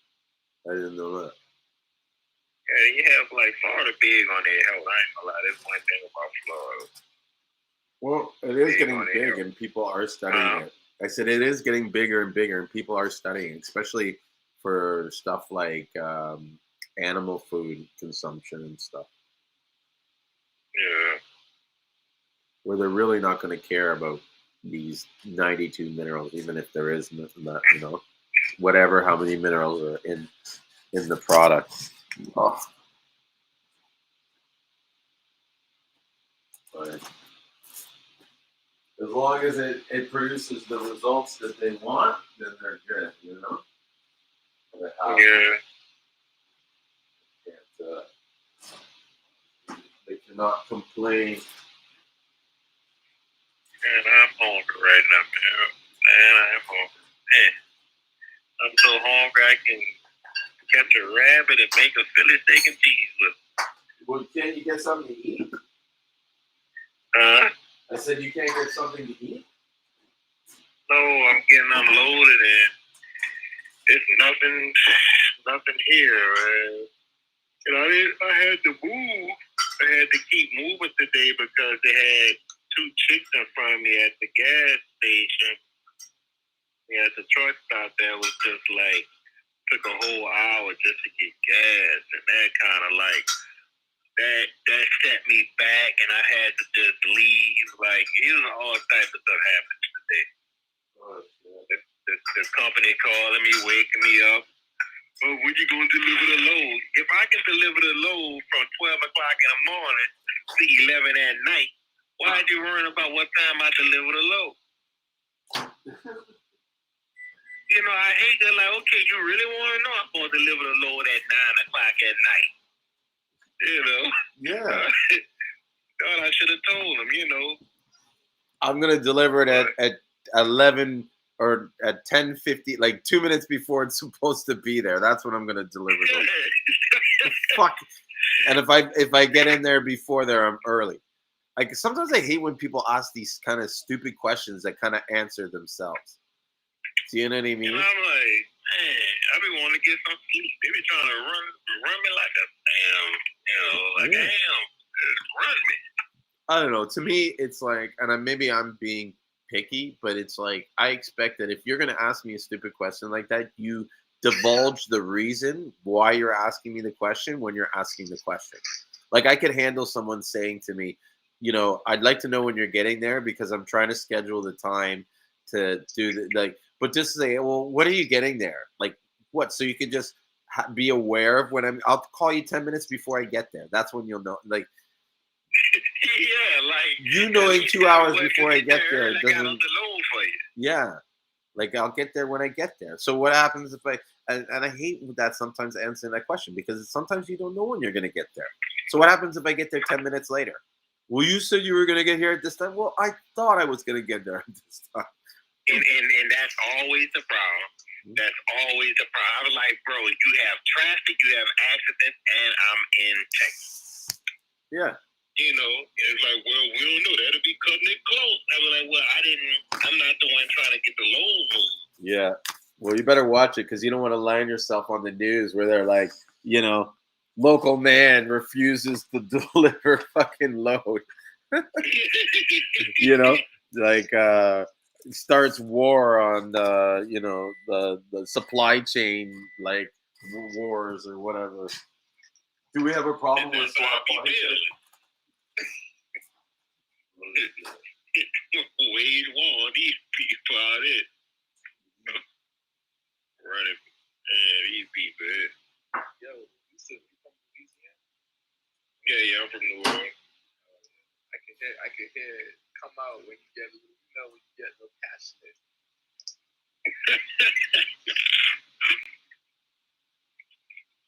But man, these people is, I tell you.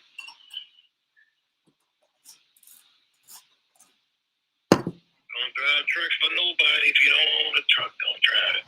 Yeah, you gotta get the truck, your own truck. Make it worth a while. If you don't own a truck, don't drive. Don't be like me. I made a mistake. Well, gas is crazy nowadays, eh? What the fuck's going on with gas? $3 and stuff, and the load's still the same price. They even cheaper now. I'm paying more for gas than I'm getting for the load. Crazy. And it just shot up like that. Man. My theory is this: we're running out of oil, and these guys know it, so they're fucking with the system, so that we push up the oil price so that they can make as much money as they can until it runs out, or until it gets so scarce that they can't afford to use it for cars because they got to use it because there's so many other products that use petrochemicals. Yeah, petroleum, everything. Yeah, everything's like made from a byproduct from these chemicals. Crazy. And it's crazy. I use people talk about they use the petroleum jelly and stuff, the gel, whatever it's called. That whatever they call it stuff. It's just like a glob of oil. Vaseline. Thick oil. Like Vaseline. Think it's healthy for you. Yeah, like Vaseline, right? Yeah, Vaseline. That's exactly what I'm talking about. Yeah, Vaseline. People think, oh, you put the Vaseline. Do you know what Vaseline is? Like, nah, bro. Like, that shit's not good. Yeah. Put on your freaking egg. Yeah, a lot of people don't know where it's from or what, how it's made. The byproduct of a lot of shit. Holy shit. Of a pile of shit? The byproduct from all the oil and okay. gas. Yeah, for a second there, I thought you said a pile of shit. I was like, what? Like actual shit. I was like, I'm like thinking how many times I put Vaseline on my lips. Look. I was talking to my sister one day. She was like, I was trying to tell her what fertilizer is. I'm like, fertilizer is the animal feed. I was like, that's what fertilizer is supposed to be. They use animal feces Yeah. plant. My sister argue me down. They don't use them for no plant. I was like, what you think they use? Mm-hmm. You know, I was like, think about it, because I'm like, they use the animal feces and they use like horse manure to grow mushrooms.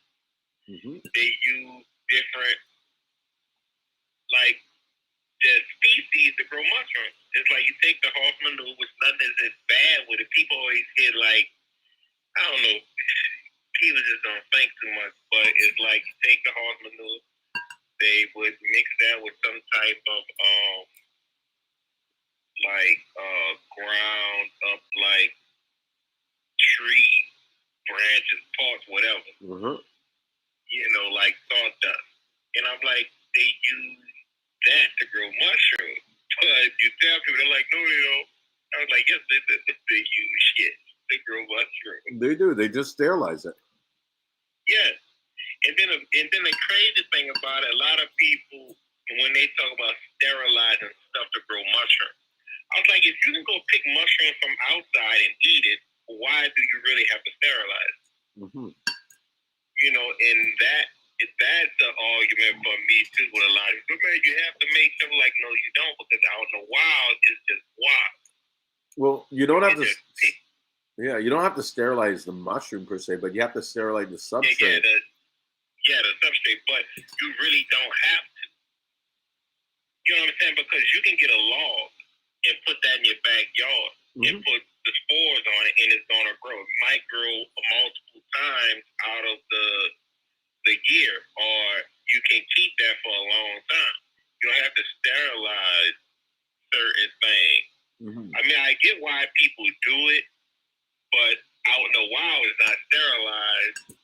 The soil isn't sterilized. You can still take those mushrooms. I think the only reason they sterilize it is to keep from other mushroom spores from growing on it or any bacteria. Yeah, you know, that's like, you know, a lot of people just don't know they use the manure to grow mushrooms, which is good. Like, that's something you should do, just like that's something you should put in your garden. Mm-hmm. Go get as much dookie as you want. Mm-hmm. It gotta be good dookie though. But I knew this guy who used his own shit to fertilize his lawn. Yeah. Nah, that's. Oh, he must be all natural then, because he got to be totally natural. He must be a rock. Yeah, well, he's like totally vegan. Yeah, I think it's a rock. He's got dreads. He's growing his dreads out. Yeah. Well, he can do. He doesn't have any chemicals or anything in his body. He's totally raw. Yeah, he's actually on Clubhouse. If you see that guy AJ Billions. He be in the room sometimes. I don't think it comes in my room. He does his own stuff. He's got an AJ Billions show. I used to go and work with him, like talking about Seamoss and stuff, because he did a lot of subjects on Seamoss. But then it got too heated because like all these people would come in there and they were going on about Connor's Crispus and. Yeah, it's like 7 and 9, it's all the way up to what, like 900. Yeah, I tend to fight with a lot of people that have a negative view about Seamoss farming, and the reason why I have an issue with a lot of them is that here's the thing: if you went to see Seamoss farming and you were involved with Seamoss farming, or you touched Seamoss farming, you did anything from Seamoss farming, and then you decided and you saw the wild harvest Seamoss and stuff like that, and you decided that this was, you think that one thing is better, I can respect that decision. But if you've never done it and you don't even know, like, even have really a vague concept of how the Seamoss is supposed to be grown, how can I even have a conversation with you? Do you know what I mean? Where you're telling me that one is better than the other. You don't even know what you're talking about. Yeah. You've never even seen the difference to know the difference. And so I get really sort of like, I don't know, I take it personally, you know what I mean? Because there's a lot of people's livelihoods that are being affected by these people having these opinions. and these opinions aren't based on any fact and knowledge. It's based on something that someone told them or what they saw in a YouTube video. Yeah, you're right. It's like they try to compare everything. Like they try to compare the Gospel with the Conda strip. It's like you can't compare those two. That's two different things. You can't compare apple and earth. Either you like how that one tastes or you don't like how that one tastes. Mm-hmm. Like that's as far as you can go with it. But you can't. I hate. I just don't like when people try to compare like two different things. You can't compare those two different Seamoss because from two different reasons. It's not, they're not the same thing at all. Listen, totally different. Both are good, but they're totally different. Mm-hmm. And you shouldn't have to compare them. You know what I mean? Yeah, just take them. Take both if you want. Yeah, especially if you're selling Seamoss. I feel like those that kind of like push that narrative, like that one's better than another, they do so because they just lack the ability to stand on their own 2 feet with their product. They don't know enough about their product to really like show the benefits and stuff like that. It's only by putting another species down, Like I'll say it 100 times. We don't diss other people's Seamoss. There's no ads like that. There's no comments me saying, oh, this and that. The only thing I say is our Seamoss is the best Seamoss coming out of St. Lucia. Or I might say it's the best in the world. But that's marketing. Do you know what I mean? Yeah. It's good Seamoss. Everybody loves it. I don't get a lot of complaints.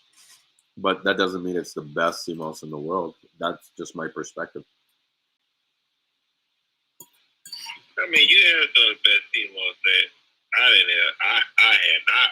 I ordered Seamoss from a lot of places. Uh-huh. And it's only two Seamoss as far as that I bought that, which is yours and other guy. And that's it. Mm-hmm. Like looking at it and smelling it and how dry it is. Mm-hmm. Yeah, y'all the only, two that I ever got Seamoss from that's actually like perfect. Who was the other guy? The other guy is he's on Instagram as well. What's his name? Is it Ricky? No. He's from another island. Oh. Around that way. Make sure you mention the island so people know.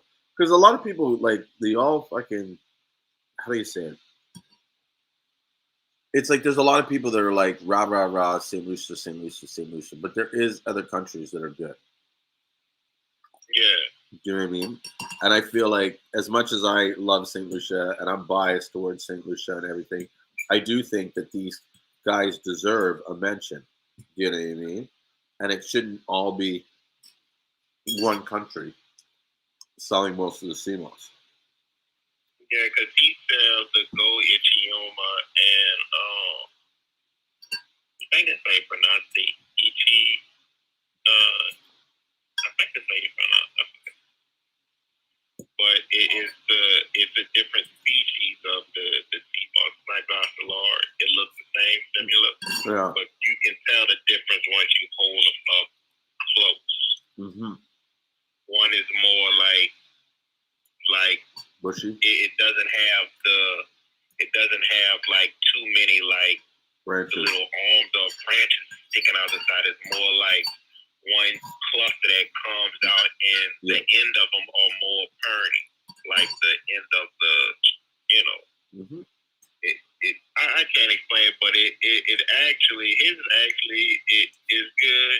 Yours actually, that's the only two I ever bought from someone that actually is like perfect. Yours and his the only one that's like that. Mm-hmm. No, thank you. But that's because the people that we get access to, and these guys, this is their life, like they love Seamoss. And this person is not from St. Lucia, so, but it's one of the Caribbean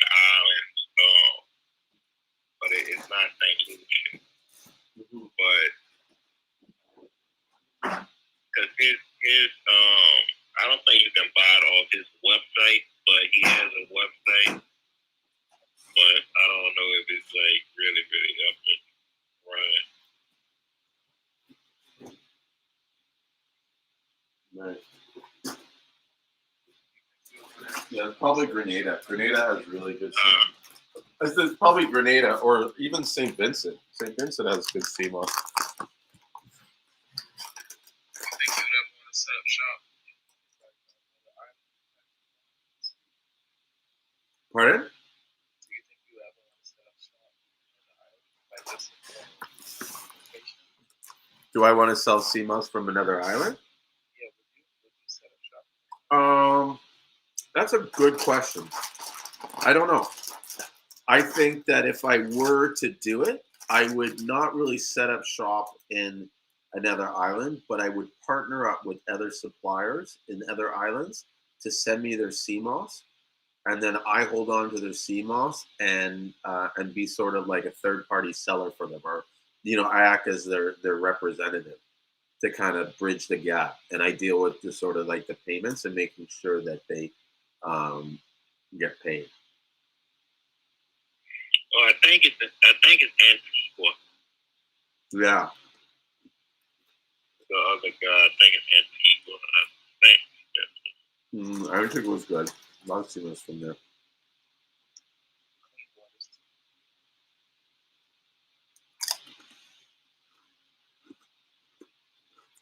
Right. Hey, you said you wouldn't you don't want to go out of the Bahamas because of the Bermuda Triangle. No. You said the Bermuda Triangle. You wouldn't want to ship from the Bahamas, right? Because of the Bermuda Triangle. No, I didn't know that it has to go through the Bermuda Triangle when shipping. No. I go to Bermuda a lot, though. I used to. I haven't been there in a while. But I have a lot of friends there. Any weird stories? Pardon? Any crazy stories? In Bermuda? None that I can tell you. None that I could. I do have some crazy. I have crazy stories my whole life, bro. But none that I could share on the live stream for sure. One day we just gonna share some crazy stories. Yeah, maybe one day if it's just Clubhouse and there's no replay, I'll spill the beans on some of the stuff. Well, I remember one time we went there for they have this thing called Cup Match, and basically it's a big cricket tournament, but they turn it into a big giant party. And the tournament is basically one side of the island fights the other side, Somerset versus St. George's.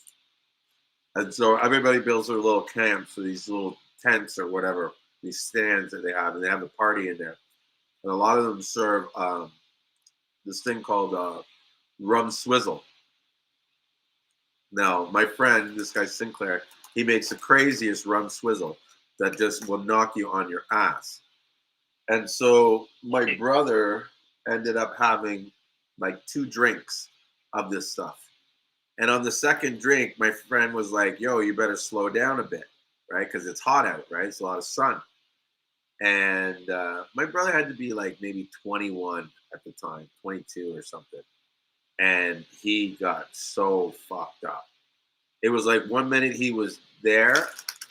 Well, first of all, he gets all rowdy, right? And we're in the middle of this like fucking event where thousands of people are walking around. And he's just like, I'm from the T-Dot. I don't give a fuck. I'll fuck you up. I'll fuck you up. And he's like telling all these people, like pointing in their fingers, like saying, I'll fuck you up. We're just like, whoa, what the hell? Right? And 1 minute he was there, and the next minute we're gone. We're like, where did this guy go? We see these kids running around charging money, $1 to see the dead man. So we go look to see who this dead man is.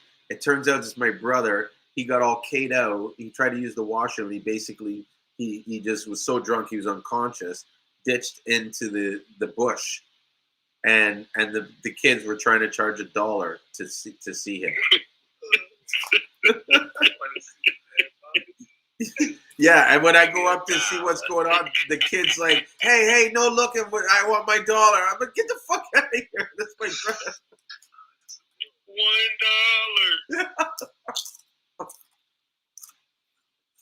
So that's a crazy story. And then that same night, we went and saw Sean Paul, and he was literally like 5 feet away from me because the island's so small that the whole concert had maybe 1,000 people there, and he did it outside on a bandstand. So it was pretty cool. Yeah, it was a good concert. And back then, it was like the mid '90s, so like Sean Paul was like, huge. Pardon? Antigua and Barbados. Yeah. Yeah, they have good waters in Antigua. But yeah, if I did the Seamoss, that kind of thing, it would be more of like a brokerage or a broker house where I would get multiple sellers to come in and be able to, provide like, I guess, like a conduit or a platform for them to sell their Seamoss. Because there's like guys like, there's this one guy I met from Cape Verde that's like near off the coast of Africa and Senegal. And have you seen the areas where they're growing their Seamoss in? This stuff is beautiful, and it's probably producing some amazing Seamoss because of the island and the region and the nutrients that are in that water. Like there's virtually no industry anywhere near it, And so this Seamoss could have, lots of people could love it, but they don't see it or know about it because there's no way to access it.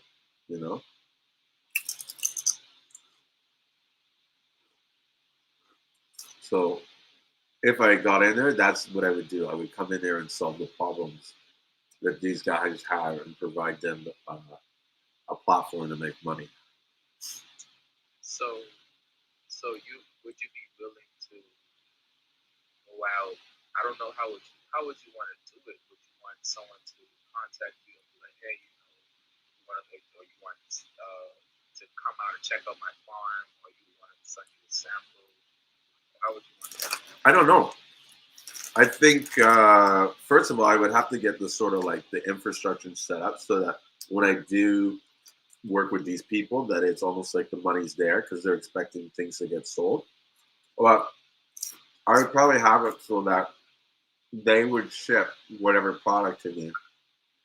I mean, like inspect it to see what it's like. Maybe check out their farms to verify who they are, and then have them, ship the stuff on me on credit until they sell it. So like this is I think you have a really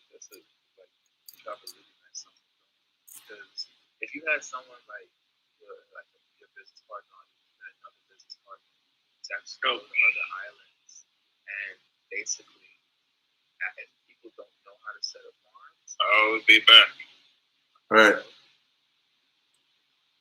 and if people they don't have farms, they can actually come and you can show them either how to set up a farm or you can show them how to set up the farm and run the business, how to get the shipping out, what type of bags, because that's a lot of the hard work. I don't think people are scared of.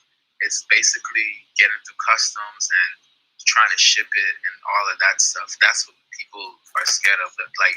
Because that's so. But since you have the information, you're ready to you have a successful something going. You have the blueprint. You can easily be like, okay, if you want me to come out, you could charge a fee up front, or you can put it in the back end and be like, after you get set up, we could work it off or something like that. Yeah. Well, we already do that in St. Lucia. Like we help multiple people set up farms, and we've given rope to a lot of people. Just like kind of like sometimes with the business arrangements, sometimes we don't even get the paid for what we arrange. You know what I mean?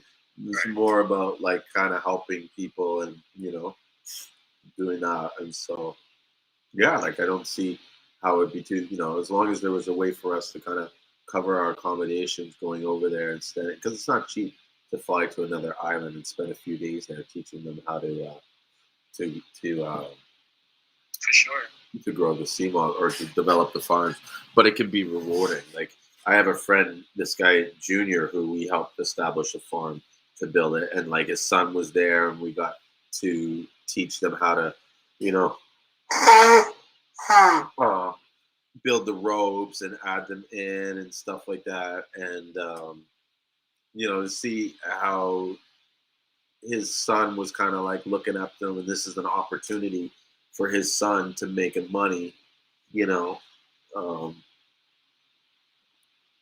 at a young age, and like something he can grow into. Like this is something he can leave his son, and then his son doesn't have to go on the streets, or doesn't have to work, or doesn't have to like hang out and commit crimes and stuff like that, which is what generally happens when these kids don't have anything to do. They just get caught up with the wrong people. So, yeah, I mean, I think we're going to do more in the future with helping St. Lucian farmers for sure. And, maybe, we start looking at how we can help the other farmers. Like, I'm even willing to go there if they're ready to cover a cost, to even just show them how to do it, and not even like they don't. I don't need to have that idea that I just and that dude, that was an idea that I came up with just because you asked me that question.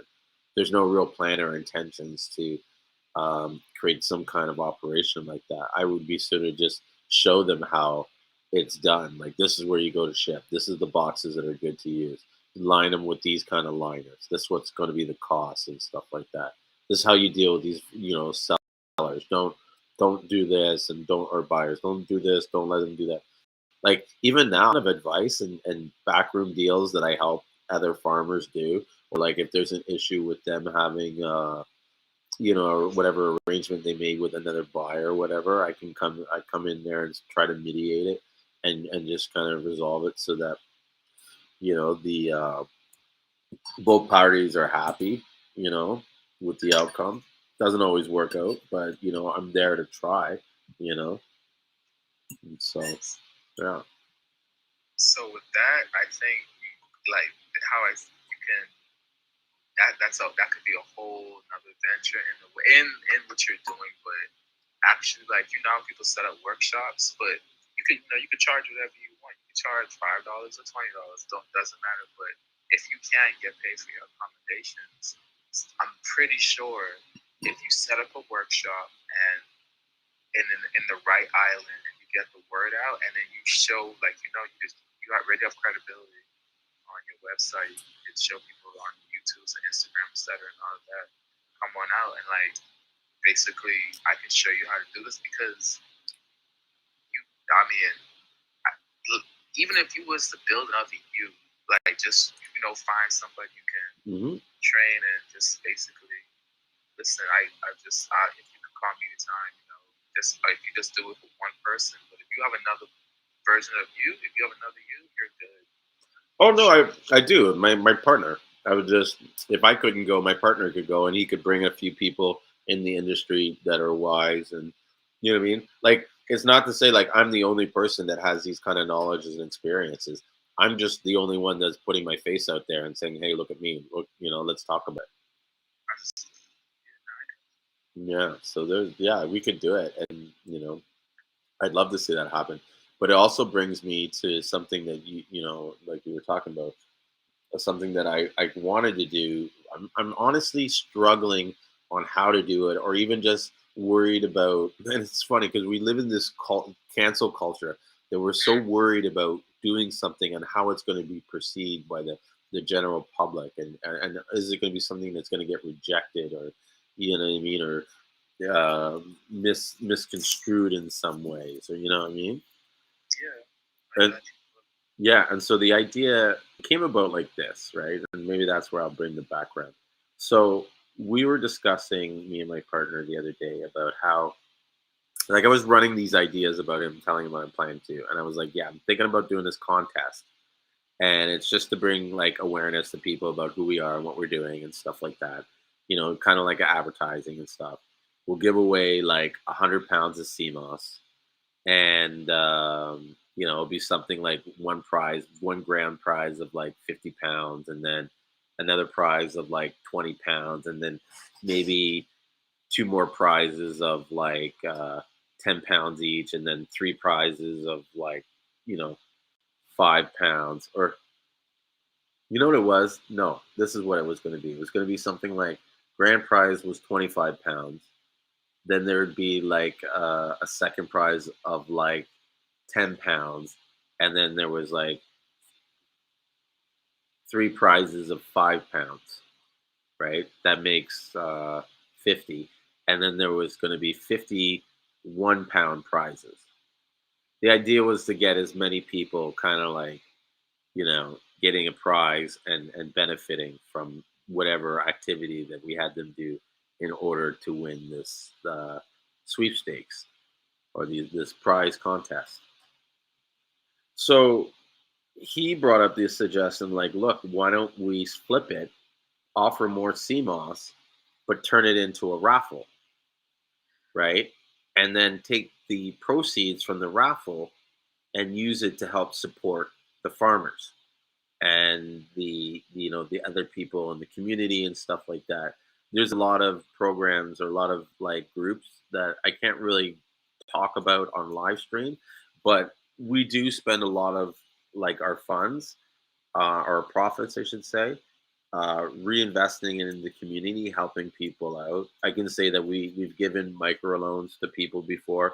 We've done stuff where like, you know, if someone needed to buy a car, and the way the banking system here works is they'll lend you the $10,000 that you need, but you have to give them like a $3,000 deposit or something, right? And for some of these people to get the $3,000 at one time, it's very difficult. They start saving and things come up, and you know what I mean, it pulls away from their saving and stuff. So by us giving them these like pretty much interest-free loans and allowing them to either like pretty much pay us back in CMOS, right? It gives them the opportunity to have that money right now, and then you know what I mean. They pay it over time, and the CMOS. It's not to say that it's free, but it's a lot different than paying the cash up front. That's great right there. That's like I like bartering. Mm-hmm. So you doing that is because I find value in because you can put a price on anything. Seamoss could be freaking $100 for a pound, and then that's something you don't know. You don't know how anything's gonna go. So yeah, I actually like that a lot because you see the value in the person, you see the value. Yeah. Well, you got to sometimes, you know, you got to think creatively to make a thing work, because even if I ask them to pay in cash or we expected cash back, it's then it just creates one more step for them. You know what I mean? Like now I got to go make the CMOS. Now I got to sell the CMOS. Now I got to go give that money back. You know what I mean? And not see anything from it. Like, you know, I had to work twice. I had to do 2 jobs when they could just give us the CMOS, because that's what we're probably going to do anyways with the money. Is just buy more CMOS. So yeah. And so there's a few other stuff that we've done that I can say. I forget the whole point we were talking about, but oh, that was it, the raffle. So You muted just if you didn't know. pardon? Sorry? Oh, I thought you were saying something. So yeah, getting back to the raffle. So now we're probably, I haven't figured out the prizes, but we're going to increase it and we're going to charge something like $5 or $10. I'm testing out a program right now that's going to keep track of all the people's donations and all their like sort of entries, so that when we do the raffle, they can win it. You're muted. Oh, I'm muted. How long was I muted for? Probably for like maybe like 2 minutes. Wow, because I was even asking you questions, and I was like, "Oh, okay, never mind." You didn't want to answer me.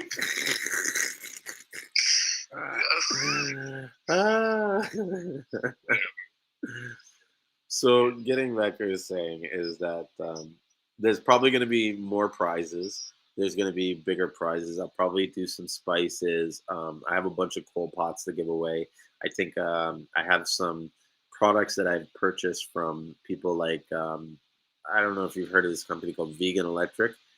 or no, sorry, not vegan electric, sorry, vegan fiber. And so before they were vegan fiber, they were originally called Divine Herbs and Healing. And so I brought some products from them that I still have that I was planning to give away as gifts, but now I can give them away as prizes. So I got those, some cold pots. We'll give out a bunch of Seamoss, probably some purple, some lots of gold, and do it something like, yeah, you probably $10, and it'll be something like, no prize will be worth less than $10, or I mean $50 or something, so that if you do win, you're gonna win a decent, and there'll be enough prizes where there'll be a good ratio of winners. So Nah, that's a great idea. Let me, man. Shoot, I'm about to join that raffle. Let me know what it's popping off. So yeah, give me a few days. I'm going to test the software out and stuff, and then I'll probably announce it on one of these shows, and I'll run it for like a month or something like that to get everybody to kind of, you know. And then after it's done, I'll make sure that I videotape and show exactly what we like spent the money on and where it went to and who we helped and stuff like that. You know what I mean? And it might even be, and I mean, I don't know if it goes good. I'll do it, often because, like, dude, I watch the news almost every night, and there's a lot of times where I'm watching the news and there's like people that like their house went up in flames. You know what I mean? And they have nothing left, nowhere to even live. You know what I mean? No, um, fuck, I'm gonna get emotional because it's like I like. You know what I mean? So many times I watch this show and I wish I could just pick up the phone and do something because you watch these people suffer where it's like their houses are charred and you know that they could build a new structure for a couple thousand of our dollars. Do you know what I'm saying? And so to do this kind of fun, like I really hope it goes successful because like to do something like this and to have sort of uh,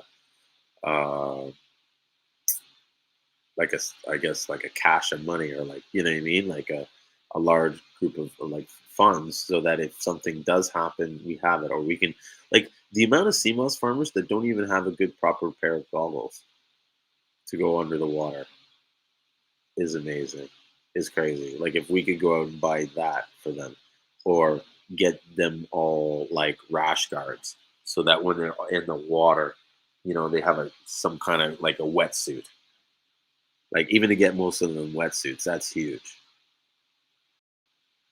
because people don't realize or they have no idea is that the sea moss hoards like there's a lot of microorganism or organisms that live within the sea moss, and one of them is this like I forget the scientific name, but it's pretty much like a sea lice. And when you get close to the sea moss and you're sort of disturbing the sea moss as you clean it, they will float off and then float on you and start eating on you because they're carnivorous. Like they eat, like they bite you. And so if you don't have like like I know one guy who was wearing full clothes, like pants, everything, because they're all over him. Yeah, that sounds familiar. Aren't they called like sand something? Those are sandflies. Those are horrible. Oh my gosh, sandflies are fucking vicious. Like vicious, vicious, vicious. Every time we went to the beach, we'd have to build a fire to keep the sandflies away. Yeah, or they would just like, and like there'll be like a sort of like a radius where like the fire is, and then you step inside that radius, and they just swarm on you. And they're so small you can't see them to really like hit them, and they're fast, so they'll bite you and they're gone before you even like. As soon as you feel the pain, it's like what? They're gone. Boom. Yeah. Yeah, but the the the plan you have almost like a trust fund in a way. I think that's a good plan too. Yeah, or like a charity fund. Yeah, no, I think it's good, and I'm willing to, you know what I mean, donate a couple £100 of CMOS a year if it means that we can get enough interest and raise enough funds. And with that kind of exposure, that's your advertising. Exactly. You know what I mean? Like, yeah, there you go. Mm-hmm. In the long run, it'll come back to you. Yeah, exactly. This a little off topic, but since you messed with bees, have you ever made No, but I'm gonna learn how to make it this year. Yo, I've never even tried mead at all. me either, but I have this jar in the closet, Mm-hmm. and I just pour. I got some water. I just pour half of the water in this mason jar, and I just pour like a whole bunch of honey in it, and it's been sitting there for like 3 months. I haven't opened it or anything. Wow. I'm gonna just like let it sit for like 4 more months, and I'm gonna just Is that how they make mead? I know it's pretty much honey fermented, right? Yeah, I mean, you could. I was just experiment. I had a whole bunch of honey because I was doing some stuff with some bees, and I had some honey. So I'm gonna try. So yeah, I haven't tried it to taste it yet, but I said I'm gonna give it 6 months and I'll give it a taste. Yeah, this year in Ontario, I'm gonna go really like full force on the honey, so that by the end of the season, I should have some honey for sale.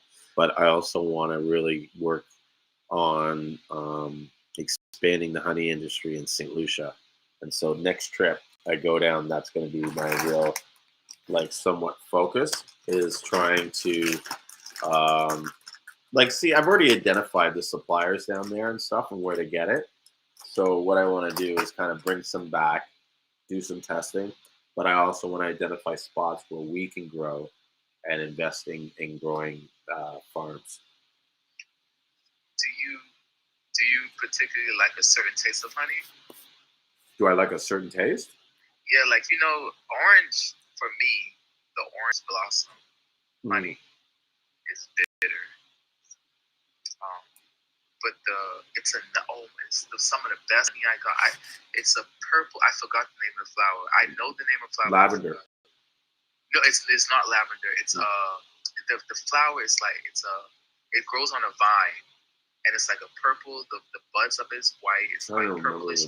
I know what you're talking like about. that. And it's a palmetto tree. The bees were gathering pollen from both, and from that purplish flower, I forgot the name, but of the palmetto tree too. And that was one of the best honeys. And the sacks that they store, like the reserve parts, man, it was a bunch of it, and I just squeezed the whole everything in it to make it got real thick, and then I strained it off like a couple of cheesecloths just together, and then it was some of the best honey I got, and it was the combination of those two. I believe that, yeah. Well, that's the thing with honey. I feel like the future is that everybody's going to be into the flavor profiles and what the honey is, making them taste like or remember. And so I don't have a particular, how do you say it, preference of honey, but I do want to learn how to taste honey and become like a honey sommelier. These spitting out. Yeah, okay, give me the next. Yeah, I feel you. No, seriously, like they have them there, and they usually judge them at like winter fairs and stuff. And the reason why I want to do that is because one of the goals that I have when building this honey business in St. Lucia is I'm going to enter into every single honey contest that I can. Yo. And the goal is to win one of those honey, and that's all I got to do is win one of them, and then I'll put me on the map as sort of like this, established honey producer, and I can start marketing more of my honey stuff and honey products. And one of the things I want to do is like when I bottle the honey or I kind of like market the honey, I want to have it like separated by different areas or regions where we could say, like you were talking earlier, like the bees ate on these particular flowers or this and that, and we can show in this area, like this is what the honeybee was going to in contact with.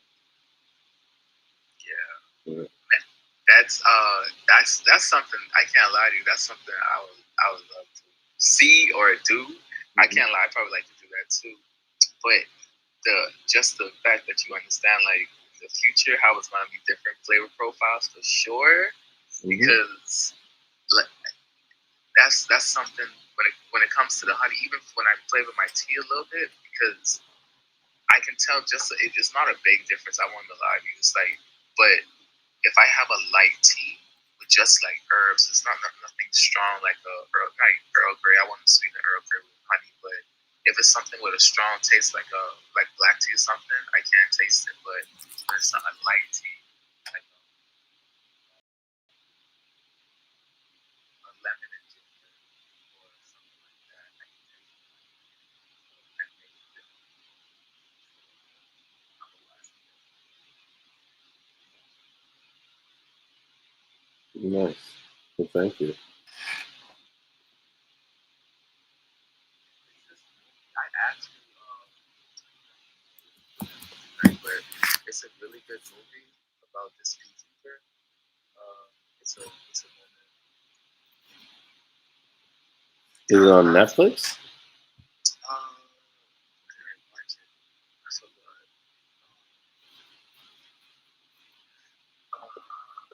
I'll tell you right now. I don't watch a few of them on YouTube with the different beekeepers and stuff like that to understand the different operations and stuff.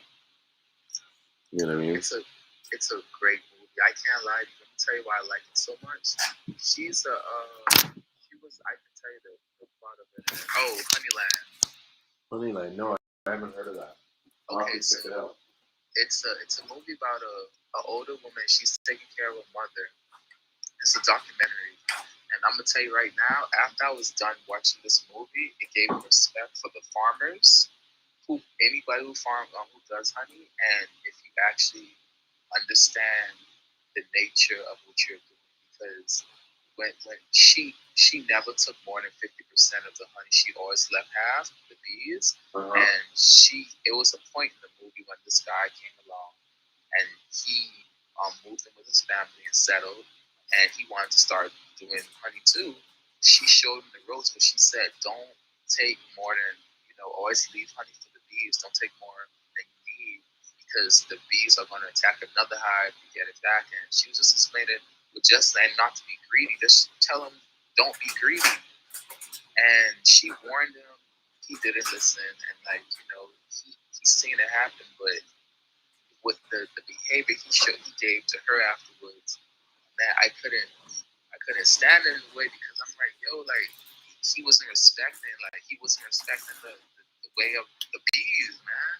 And she was trying to show him and his family, but one of the boys, his son, took to her, and he was listening. And he was like, "No, you're not gonna teach my son." And man, but it's a really good documentary movie.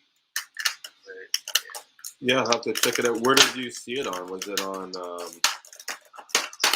Netflix? Or? I don't even I don't remember the exact I don't remember because I seen it close when it came out, right? And yesterday it came out in 2019. So, No, but what she's saying too is so true. Is that you need to make sure that not only that you take what you need, but you leave enough for the bees to be able to survive. And so they don't have to work too hard and stuff, and they're not in a position where they starve over winter.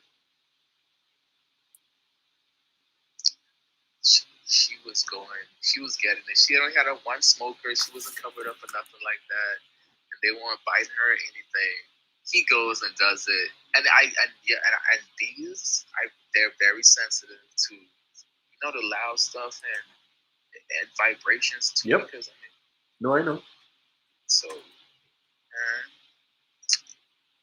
But even like I don't eat right, but I eat honey because I understand the agreement. If you give back and you understand, I don't think bees will mind because you're helping them. And even with a cow, like I don't drink milk, like but I don't because it doesn't agree with me. But I wouldn't mind milking a cow, especially if it was my cow and like it didn't, like stuff like that doesn't bother me. But I understand why people are against it, like for the big factories. I get that part. But yeah. Yeah, it's kind of interesting how some of these guys are fanatic about bees and kind of like oh, that's, vegans shouldn't be having honey and this and that. But I don't know.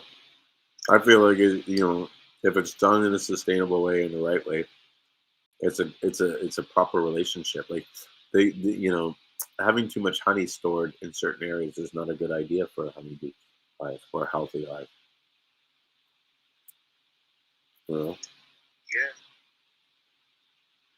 Did you do you guys set up like I've seen some cool contraptions people have been doing with beehives and setting up.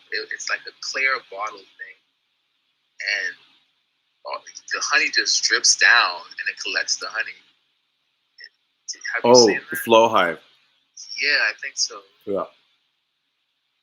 Do you So, think that's like go ahead?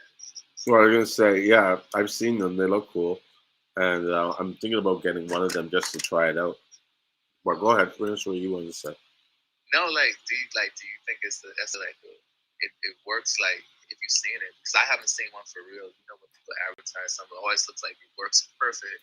Well, of course. Yeah. I haven't seen one in real life in action. I've seen some people rave about it and love it, and then I've seen some other people that are like, this is horrible. This is the worst thing I had. I had, terrible time cleaning it up. This that. So it's kind of like a mixed bag, but I think the device looks cool, and I think it's beneficial for those that are like have one or two hives, so that they don't have to invest in an extractor machine to extract the honey. Are you good at finding the queen? No, but most of my are marked, so I know what they look like. They're easy to spot. But even last year, I had a nuke that we set up, and when we went to the end of the inspection at the end of the winter, we looked, and um, the queen that we had originally had must have died, and they made a new one. Oh damn! Yeah, because there was a new young queen now, and she wasn't marked. So did you have to find someone else had to find it? Pardon? Who had to find it? It was me and another beekeeper. We were doing the hive inspection and checking for varroa mites, and so she noticed it.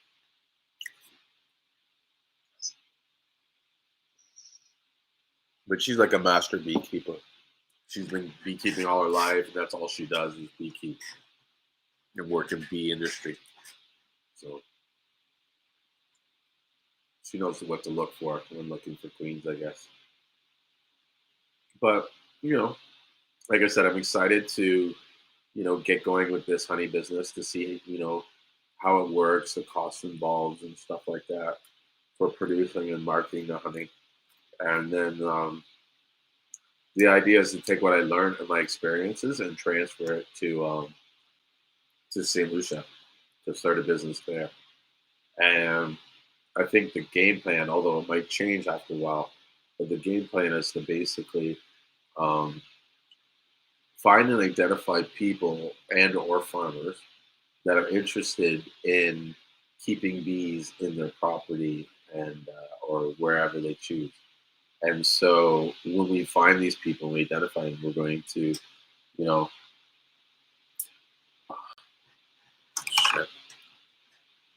When you were just talking and you forget what you were talking about? Yeah, you good. Yeah, I just did that. Nah, you were going on about beekeeping and finding the right people, well, people who are interested. Oh, now I remember what I was talking about. So yeah, so finding the farmers or the people. This is in St. Lucia, and so the idea is we go to them and say, hey, you want to get into beekeeping? Okay, here's all the equipment. Here's the bees. Here's the hive. Here's all the we do tackle the upfront costs, right? And we kind of say to them, okay, you just look after the bees. We give you the training on how to look after the bees.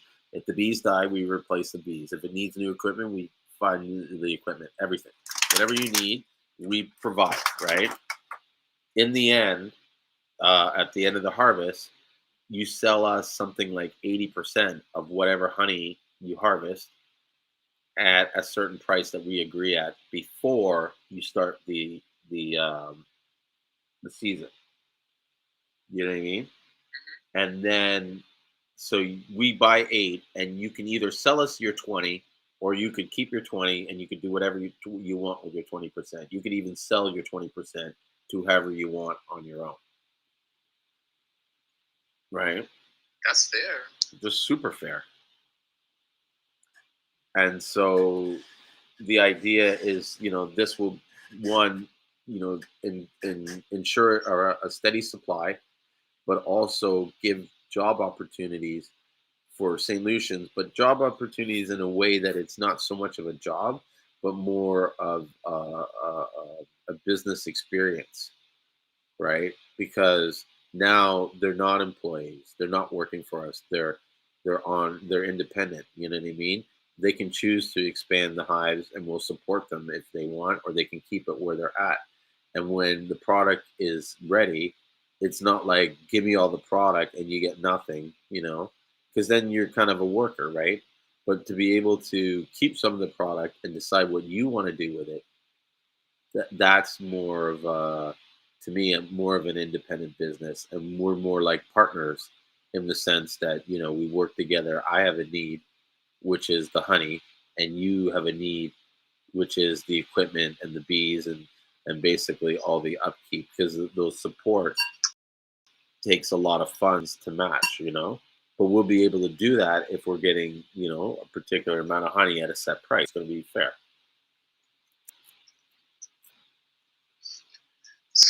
So when it comes to honey, do you think honey's more sustainable because it's high sugar? Okay, so how long can you keep honey for after you jar it up and all that? Forever. For real? Forever. The honey never goes bad. Friggin' A, man. Mm-hmm. Yeah, that's solid. Honey's got amazing stuff, and it's full of like a natural peroxide. So if you have like a cut or wound, you can actually pour the honey on it and wrap it with like a leaf or something, and it will disinfect it. Man, that's gonna line up with you pretty good. Mm-hmm. Mm-hmm, mm-hmm. Man, but for real, just how you talking, watch Honeyland. I'm about to find it where you can watch it too. You might, I don't know, maybe you can watch it on Hulu. I don't have Hulu. Let me look it up and see. What I do have, and I don't know if I'm allowed to say it online, but I have this. Oh, I already know what you're about to say. You about to say you have Amazon, right? No, Flexify. Oh, okay. I don't even know what that is. Okay. Yeah. Flexify is this like underground streaming service. You remember Kodi? You remember those Kodi boxes? Yeah, I know you. Yeah, I'm on it. Yeah. So this is like Kodi, except it's online, and so it has every single channel, every single TV show, every single like movie, every single episode of everything, and you pay like something like $60 for like 3 months or something like that. But it's worth it because like I watch a lot of documentaries, and I don't like watching TV with commercials on it, and so I tend to watch everything online. Yeah.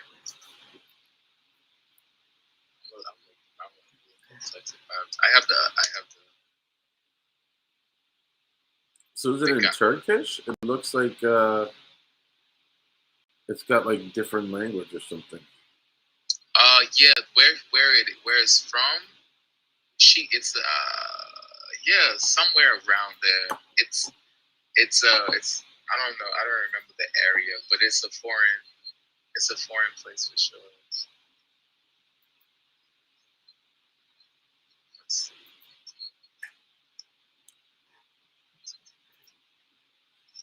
Let me see what they say.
It's like a fight between her and the commercial beekeeper.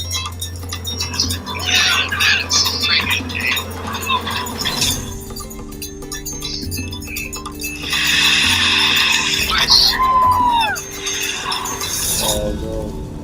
They like destroyed her hives and stuff.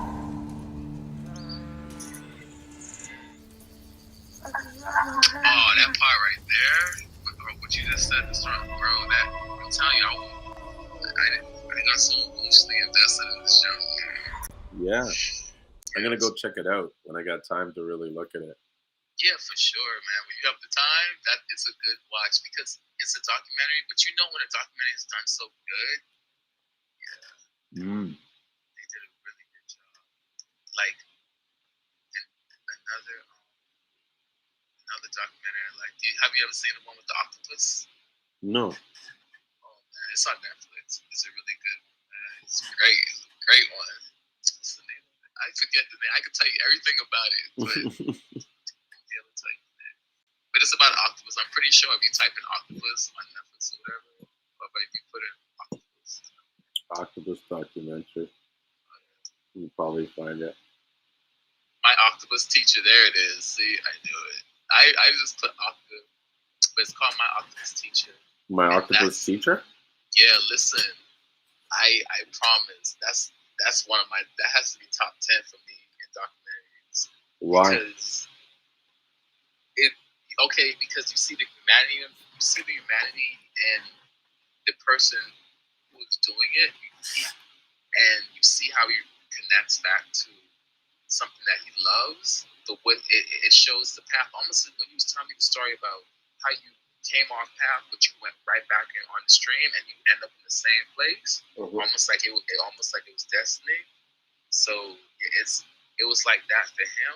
And then when it came to the octopus part, he actually made a bond with the octopus. Come on, man! Like, oh wow, that's crazy. Octopus, like to me, for when it comes to the ocean, though, you know, like we haven't explored the ocean so much just because we don't have the technology to go so deep. So the ocean is like close to space on planet Earth because we don't know what's down there. We understand the ocean, but we don't know much about it at all. So it's probably like a whole bunch of species and things down there. So it's like no, you're right. There's probably like a whole world. Right? That's so crazy. That's crazy to think about. But whole freaking Atlantis. Yeah, some say that that's what's down there. That there's like this hidden civilization and stuff. I mean, it's not super far fetched because if you live in the ocean and what's the species that it's okay, I have this ducks outside where I stay at, and I never knew ducks could dive. I seen a duck running from a goose, and this goose was friggin' chasing him. And I know the goose. I know like all the ducks and gooses around there, right? So I know this goose. He's just protective, and he doesn't like anybody messing with his family and stuff like that. So he sounded like he was just pissed off. So he freaking chased this duck, and this duck was not getting away from this goose, and he died. I never even knew ducks could dive, like go in the water and swim. So like I don't know if it's evolution or what, but yeah. So you're saying the dove dived in the water to swim? He dived under, he swam, and he popped up on probably like 10 feet away in another spot, and like he dived again because the goose seen him, and he went after him again. He dived right back under. Yeah. Well, it's crazy what animals will do out of the norm and out of the norm to survive. Like, did you know that chickens sleep in trees? No. Yeah. So in St. Lucia, all the chickens sleep in trees And is it for a reason? because there's predators at night, so they can't sleep on the ground. It's to kind of be safe. And I'll never forget, like, me discovering this. It was so funny. Like, we're in this village called Denry, like visiting some family friends, and so we're waiting outside, having drinks at the bar and stuff like that, right? And the I kind of walk down the road and I look in the tree because I hear this noise, and I see these animals in the tree, and I look closely, and there's like a rooster and a bunch of chickens, and they're all just chilling in the tree. I ended up taking a video of it. I'll get it ready for next time. I'll show it like or yeah, but it was pretty funny to see these chickens up in the tree. I was like, holy shit! And everybody was looking at me like I was crazy. Like, what is this white man doing? You know? Why is he so mesmerized by the Yeah. chickens in the tree? So, and what's funny is I'm not white. I'm black, but everybody thought I was white when I was there. But, it's not too much mix. Mixed people in St. Lucia. I guess there is, but like just the way I talked and sounded, I just wasn't. Proper. Yeah, I wasn't black for them. So, Yeah. it's weird. Like it's just, when did you move from St. Lucia to like Canada? Oh, I was born in Canada. Oh, for real? Yeah, I was born in Toronto, and so I've lived in the city all my life.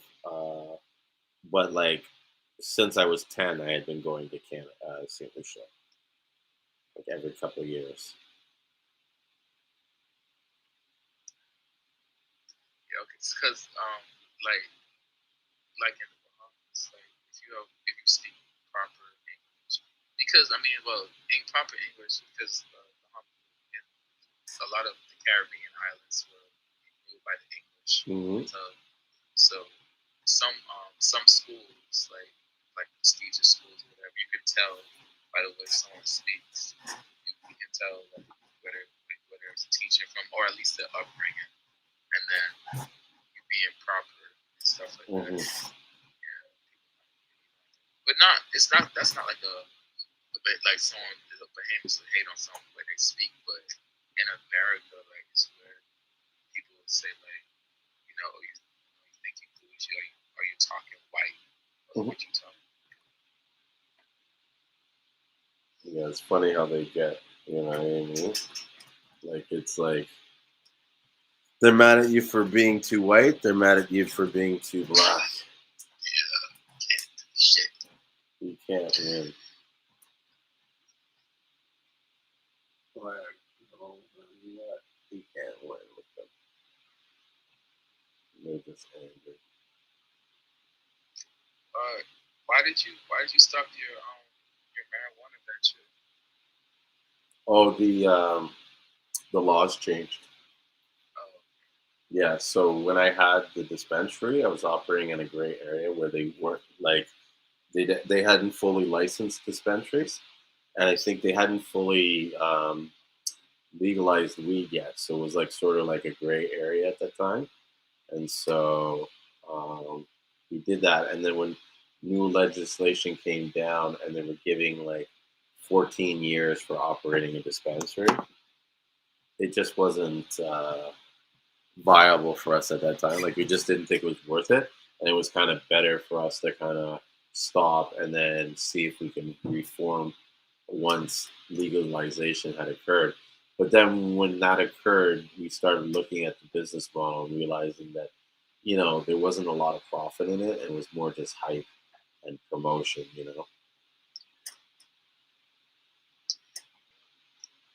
Yeah. So we got out of that. I just focused more on my real estate. do you think it's like it may be like in the States or something?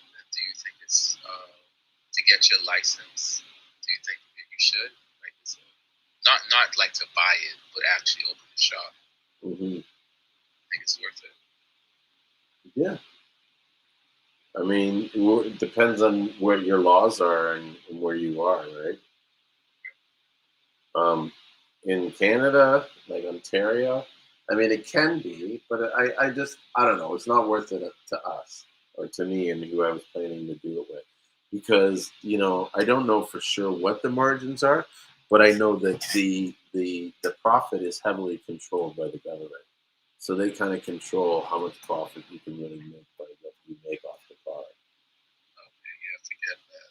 Yeah, I did. Mhm. It seems like just Like under the new model, everything gets shipped through the government. So the licensed producers send the Seamoss to this cannabis and tobacco department, and then they verify the packaging and the labeling, and then you as a retailer, you order from the catalog that the governing board puts out, the Seamoss, companies, but they are shit. I did it again. man, it's okay. You're probably tired. I am a little tired. It's just like been a long day. I've been up since like 5:30 this morning. I was packing a lot of Seamoss and stuff.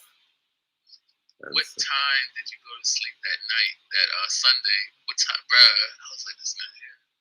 I think I went to bed around 5:30 or 4:30 that night. The last time we did the live, I ended up really late, and so it's getting that. I think maybe we'll end it like around 1 o'clock or so, unless someone has like specific questions and stuff like that. But yeah, it was pretty late on Sunday, and all day today I was just kind of like packing Seamoss and cleaning up the warehouse and organizing things, moving around boxes and stuff like that and stuff. So I think that we're going to get ready soon to do. I expect there's going to be a big push in business and in sales, and so I want to be kind of ready and on top of it so that I don't get slammed like I did for Christmas. Christmas, I really fell behind, and it totally affected the business. And I just, if I scale, I want to make sure, or as I'm scaling, I want to make sure that I have those, I guess, pressure points or areas where I was sort of slowing down. I want to make sure that I'm not, I'm in a better position.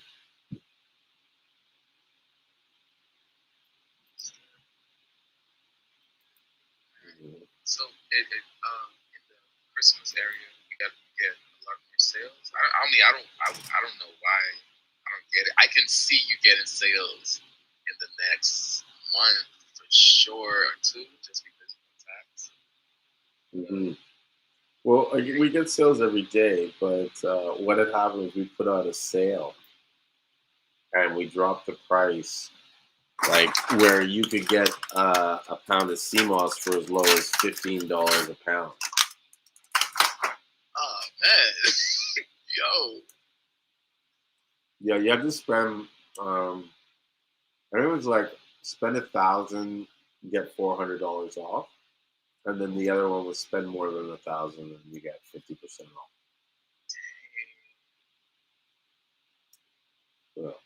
So with the Seamoss now being at $30, 50% off is $15. Yeah,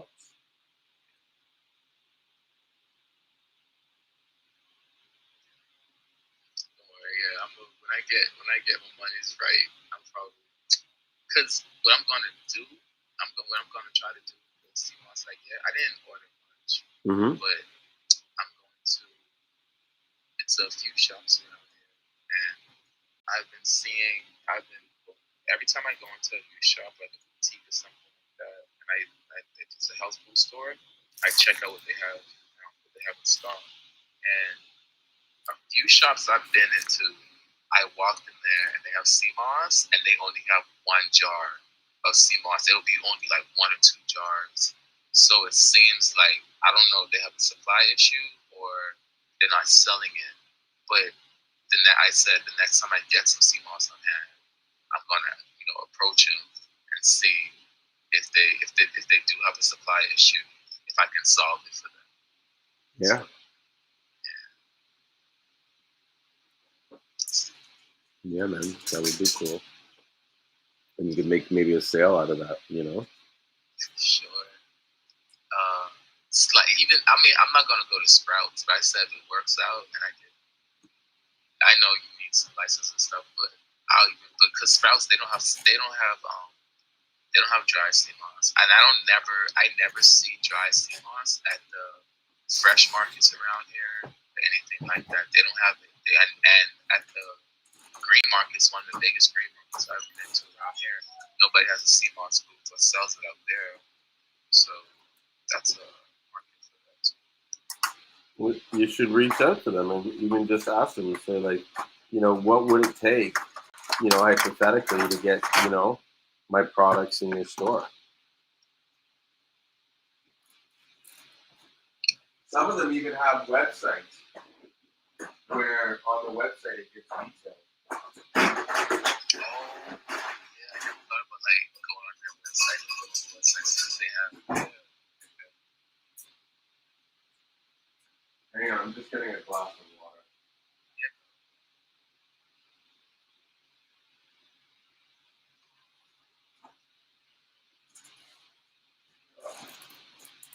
Sorry about that.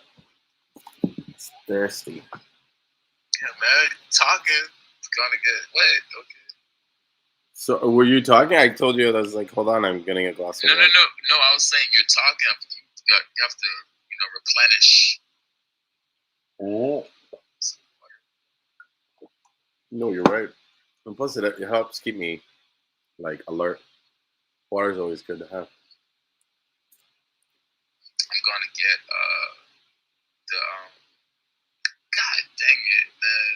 The friggin' if he says it, but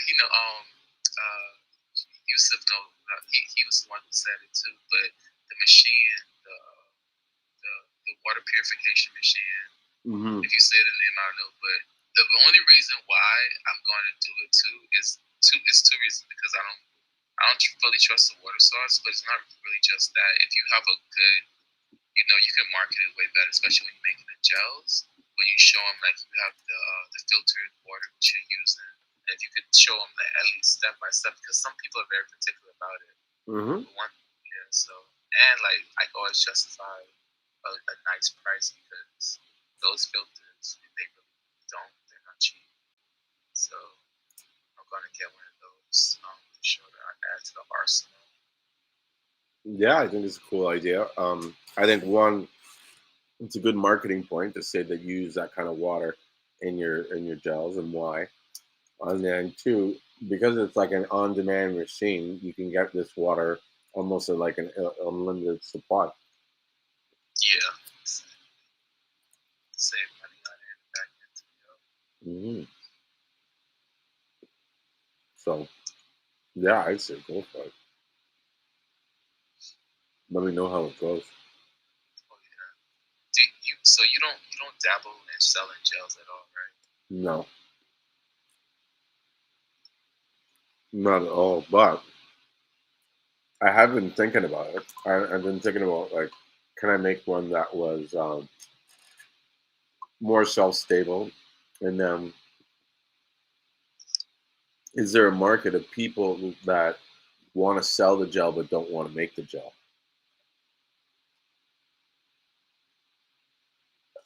And so can I create a business where I supply all these people, whether they be like, at farmers markets, or, they could be like at barber shops or something like that. And, you know what I mean? They're selling stuff, but, they don't want to, it's time consuming to make the gel. Right? Oh yeah. So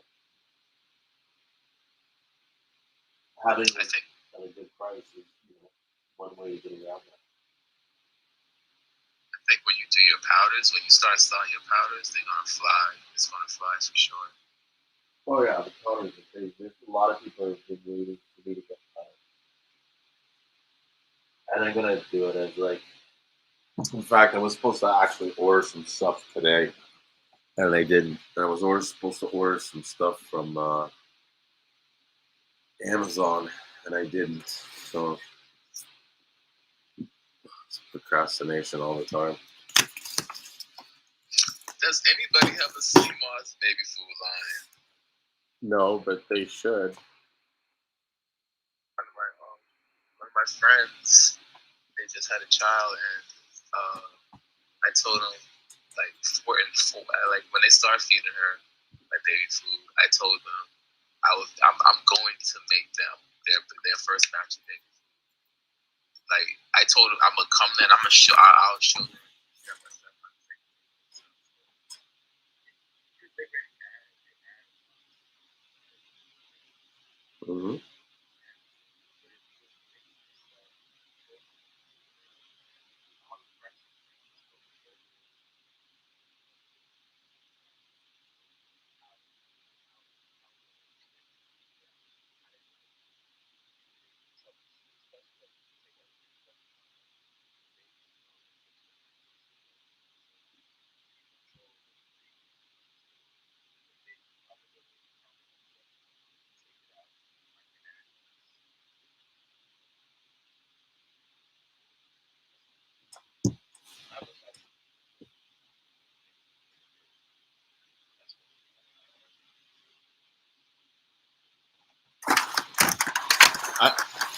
I think what? Yeah. No, I think it would be good, especially if you can show the nutrients and the minerals. It's almost like a multivitamin food. Do you know what I mean?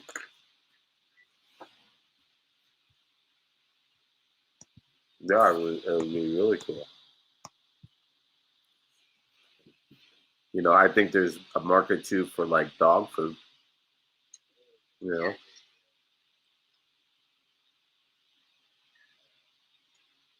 Especially dogs that have like like the big dogs, like Great Danes and stuff. They have like backbone and stuff like that. They definitely have. I don't know, but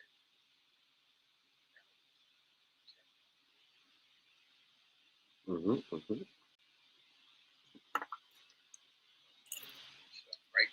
So that'd be like I have like I have cinnamon and like me just talking, it'll come out.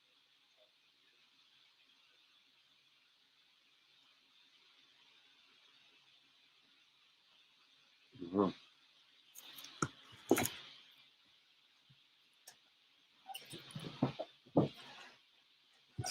I'm just thinking what other products. You know, what would be good for kids is to make up like a fruit roll up Yeah, out of that Seamoss. would be bomb.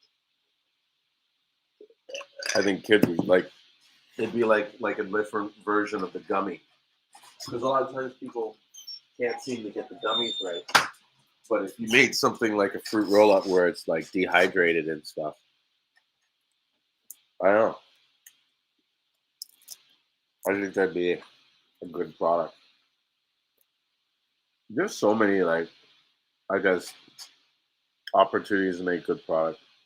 Not even just like there's so many in the food space, but even just like forget this food space, like you know, hair creams, face creams, scrubs, you know, masks, um, everything. Okay, you know how what kind of like Who? like Oh yeah, they're like lotus roots. That's what they remind me of.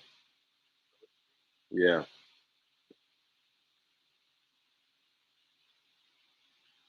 okay. So all right. So like they usually use and what do they use? So they use the same thing like they dry it out and like um like so shit or No, they use them in like cooking and stuff. It's like food. Really? Yeah. And like Chinese cooking.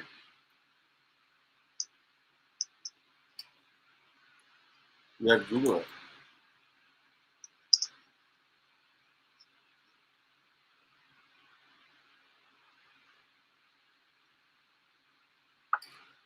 Oh, yeah. Okay. Mm-hmm. Yeah, they do. Yeah. Okay. I seen it in what did they have it in again? I seen the different colors. Probably stir fries or something. Candy, maybe. Yeah, it's almost maybe I don't remember. I don't.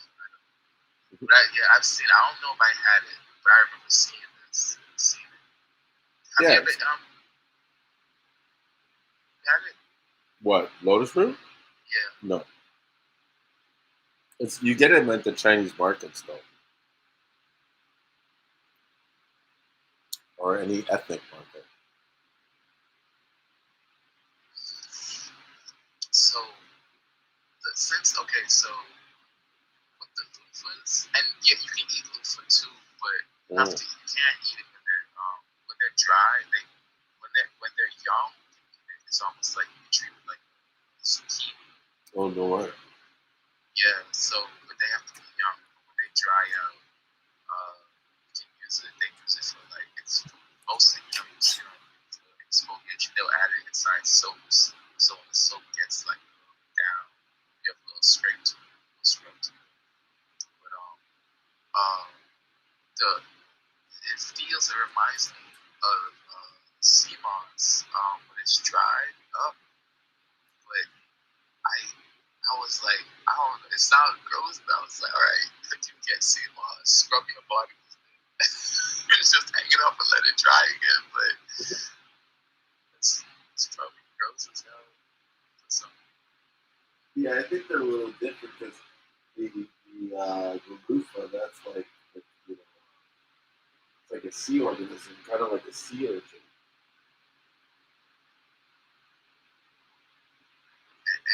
Or no, it's a sea sponge. That's what they're called.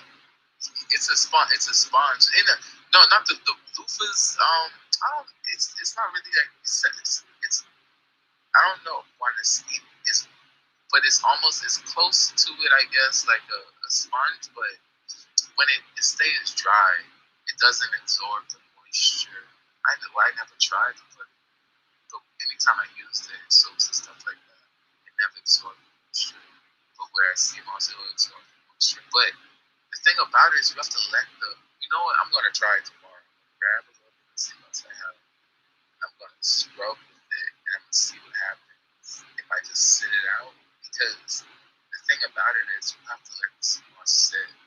So if you just be able to and just leave it, you probably might not hold it too much. I don't know. I'm gonna try it tomorrow. Pardon? I'm gonna try it. I'm gonna try scrubbing Seamoss tomorrow. Try Seamoss and see what happens. Yeah. Are you gonna try and do the whatchamacallit, the deep frying thing we talked about earlier? Yeah, I'm gonna when I get some, I'm gonna take some out and I'm gonna do it. I need to write it down. Okay, it says I'm gonna soak it, freeze it. No, soak it, season it, soak, freeze, batter, and fry. Yeah, I'm gonna do it. I'm gonna, I'm gonna do another one. I'm gonna probably just try like batter and fry and just see if it gets close to like how this is set. Mm-hmm. Yeah,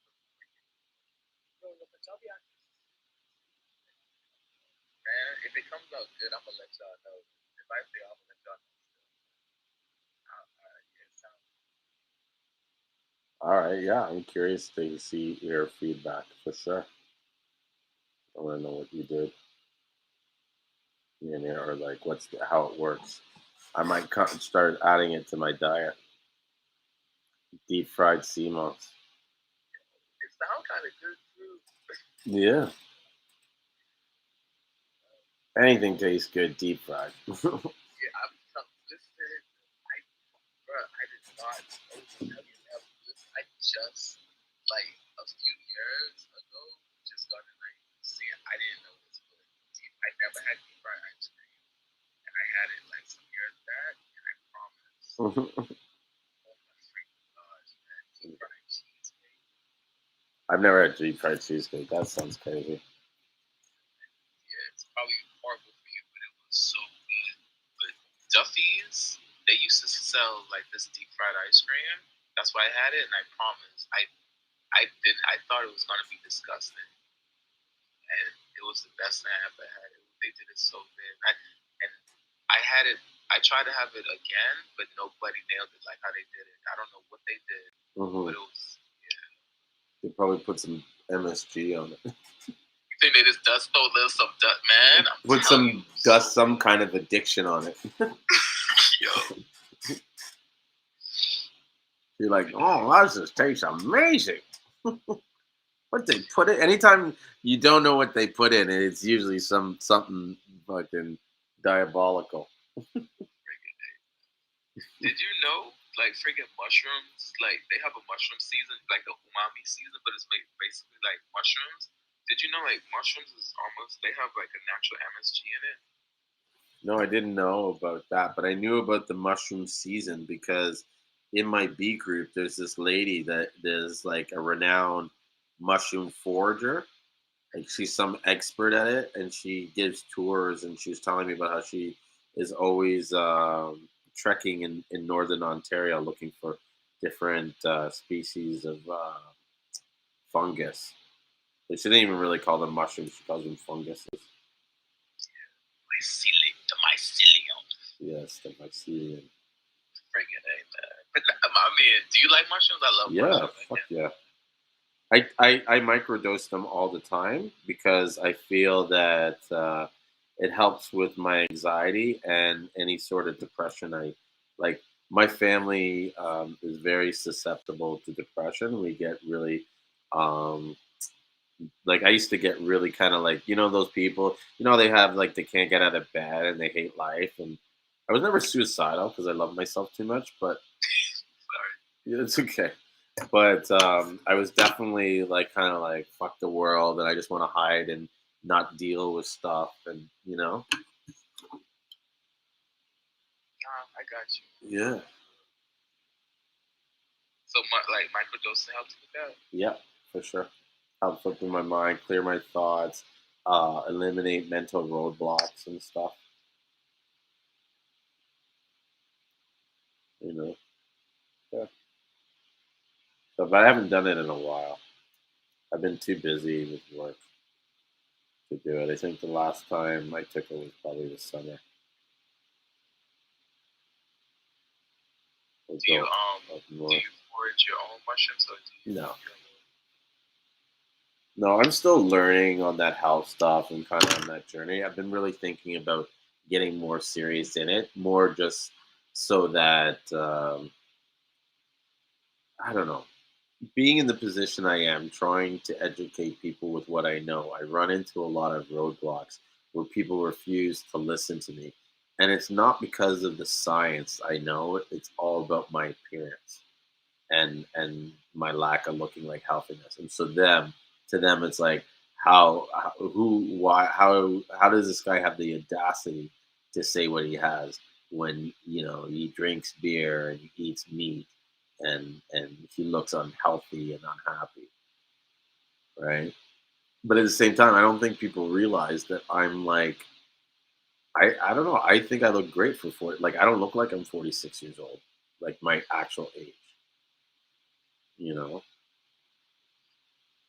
But I like all right. I mean, I get it. I get it. But when you have the people who just look at you for the physical, and then even though I get it, you have to prove yourself. Right, that sucks. Mm.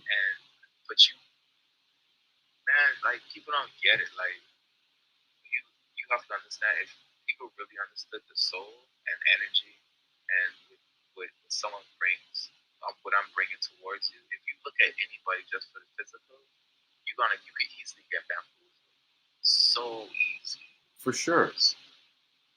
No, I agree with you. And in some ways, you're right. Like when these guys, do this, they're not living in the spiritual world. They're more living in the physical world. Do you know what I mean? And so that's why things like that, like, to me, my appearance doesn't mean shit. In fact, my thoughts, I believe, shape my appearance. So how I feel and think determines on how I really go. And then I believe that if I think hard enough, I can make myself skinny and be in good health. But I choose not to, because I choose to focus my attention on other things that are making me more happier. And to me, that's the key and understanding of life. It doesn't matter what you look like or what you do or what you have. It matters if you're happy. Okay, because if I was skinny and I had a six pack and I was unhappy, what the fuck does, you know what I mean? That shit doesn't mean anything. The only thing that matters is your happiness. The only thing that matters is that you're moving towards the goals that your internal self is dying for. A lot of times people have these feelings and stuff like that, and it's really just a sign, meaning that they need to get up and do the thing that they were meant to do, or that they were, like their true purpose on this world. And when you start operating in your purpose or what you believe is your purpose, because sometimes you'll never know what your real purpose is. You just got to believe that what you think you're supposed to be doing is what you're doing. But when you get into that sort of zone and you're in that sort of, like, space, you're so happy, and it's like it frees yourself, and you get to operate at a level where you can almost make the world bend at your will. Your dominant thoughts will control what becomes your reality. Do you use happiness like as your compass? As your compass? Yes. For the most part, yes. My happiness is my compass. But at the same time, I know that there's times where I have to go through a period of unhappiness to get to my happiness. I believe that in anything that you do, it requires some sort of sacrifice. You know what I mean? Whether it's you sacrificing your time, or you're sacrificing your energy, or whatever. Part of the reason why I do these live streams 2 days a week and 3 hours is the sacrifice, right? I need to sacrifice something to the community in order to get something back from the community. You know what I mean? And a lot of times, the community that I'm serving here is not the community that is going to get me. Like, it's not going to come from anybody that's watching this show. You know what I'm saying? But it's the work that I put in here that is going to open the doors for something bigger to happen for me.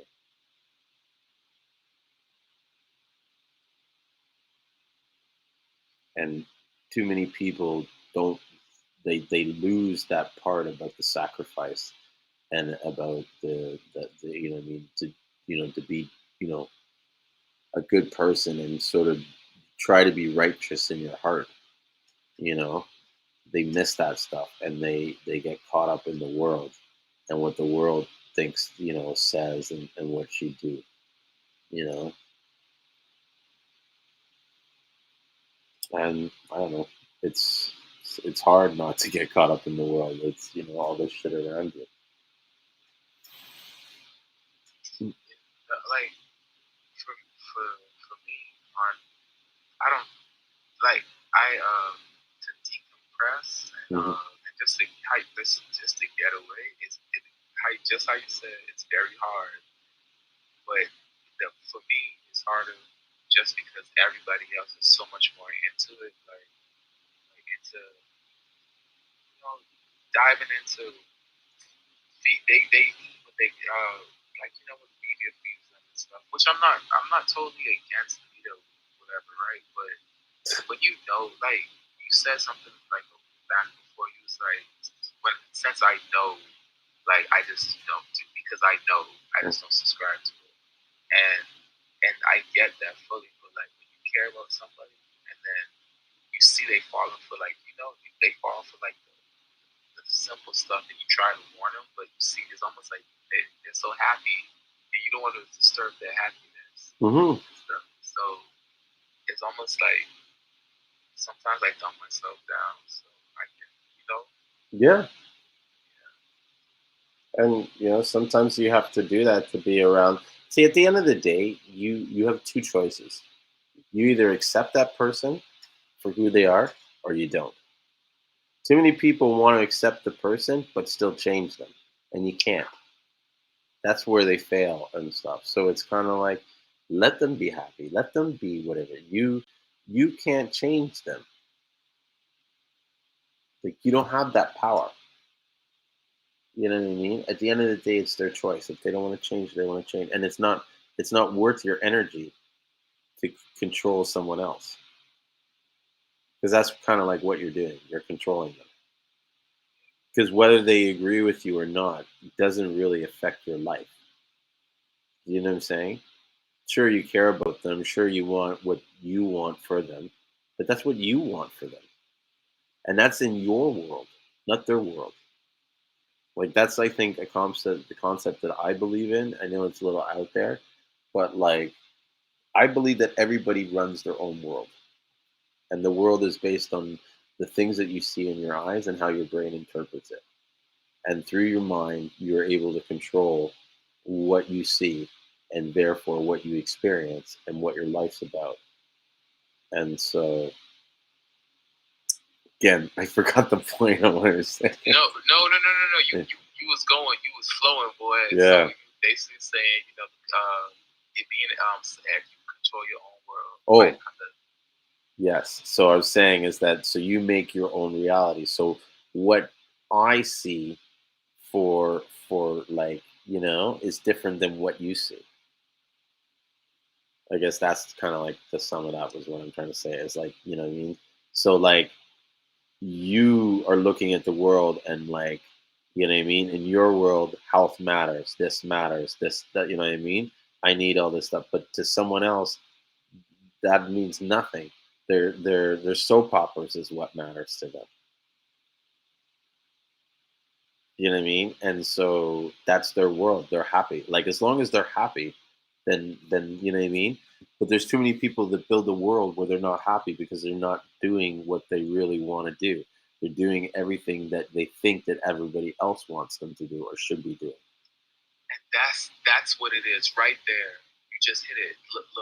That's my. It's not even just like the media. I ask a question, and then it's to multiple people. I ask them, do you think if you get everything that you're asking for, you want right now, would you be happy? And this is me asking in an honest place, not no type of judging or trying to bash, in a safe, honest space. And a lot of times they say no, I don't. Well, or I don't know, and it's not. That's what gets me, because true happiness, I know, starts within. It doesn't come from freaking looking pretty and stuff like that. It doesn't come from that. It comes from what you feel from within, and you working from the inside out. And that's the truth of the matter. Like, if you're really happy with yourself, you can provide happiness for other people. And like, it sounds all like, like metaphysical and stuff like that. But if you look at it, like, even, man, when I the ducks, when I mess with them, when I go outside, man, they're happy for some piece of the bread, man. Like, the little moves, they're ecstatic, and it's all good. They don't, because nobody told them, you have to this, that, and that. You have to be like this. You gotta friggin', act a certain way. They're happy doing what they want to do. And that's the thing. Well, sorry to cut you off, but part of the reason why they're happy is because they're living their purpose. You know what I mean? Their purpose is to be a bird. The question is, are we living our purpose? Do you mean, is the society that we created, is this the world that we really are meant to be interpret, like, or meant to be living? Like, I once thought about, like, how people go crazy and their mental state, right? And I thought about it even today on my way home. It's like when you really think about it, we're driving around in these boxes that have four wheels on it that we turn this little turn thing with a combustion engine that's firing like fire in within itself to push these pistons. Like like do you understand like the complexity of what our lives are living? Do you know what I mean? And we're the only species that subjects us ourselves to this complication. You know what I mean? And that's just driving down the street, like let alone trying to survive to build a house and buy food and what food to make and and do you know what I mean? Like where am I getting my next sale and marketing? Like fucking marketing. Like think about that. Could you imagine a snake having to worry about marketing? Yo, Do you know what I mean? So we create these complex like so it's no wonder some people just go and I always said like these people that go crazy, they're not really going crazy. They just can't cope with the fucking massive stimuli that we get in our lives. damn, man. Think about it. See, yeah, no, like I never really. You just made me think about our brain almost like a computer because I'm not trying to like dumb down our brain, but Mhm. like when you're trying to upgrade a computer, you have to get more RAM for it, and if you can't hold certain stuff, your computer will friggin' crash. It's going to crash. Listen, I'll tell you something that'll blow your mind. It's something I learned a long time ago. We are like computers. Our brain operates like a computer. If you ask yourself any question, you will always get an answer. Now, whether that answer is right or wrong is determined by the question you ask yourself. So all the answers are within yourself, right? You have, you know what I mean, the knowledge there. You just have to ask your questions so that you can operate to go get the question, right? Because to get the answer to the question requires a function. You know what I mean? That's how computers work. You put this information and it does a function. It does whatever calculations. That's the same way we operate. You know what I mean? And like you said, you can reprogram yourself and have different memory. You can increase your memory capacity. You can do all kinds of things if you want to do that. But we're definitely like computers. In fact, computers are more like us. Let me ask you a question. If if you could do the nano well Neuralink? No, hell no. yeah. Don't do any of that bullshit. Why? Listen, Why? because I don't believe that we should be as technologically advanced as we should. And when is it going to end? You know what I mean? And what happens if there's a catastrophic failure? Okay, so this is something that I've felt for like a while is that we're always on this hunt for life to be more convenient. Everything's about convenience, cutting time, saving that work, this, that, operating more efficiency. At what point is enough enough? And then, and then what point do we get to which if this was to fail, like, can you imagine if tomorrow calculators were gone? The amount of fucked students that would be fucked right now because they can't do multiplication in their head because they never learned it. Yeah, I think about all that. I think about if we get hit by EMP, and a whole bunch of people gonna be screwed. Yeah, that's it. And then we get thrown back to the dark ages. And so there's no phone, there's no internet. Like, look what happens when Facebook goes down for fucking half a day. Whole world crumbles to it, fucking grinds to a halt. There's some people that are living their whole lively, like making their whole livelihoods on Instagram. You know what happens? Mm.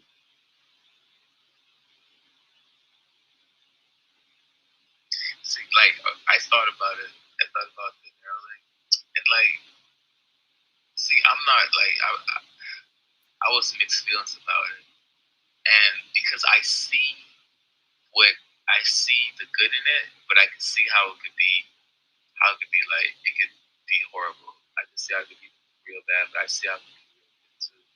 Like if you put left, I like collecting the data, but the thing about it, what's very what can be scary is with they can use the data after a while.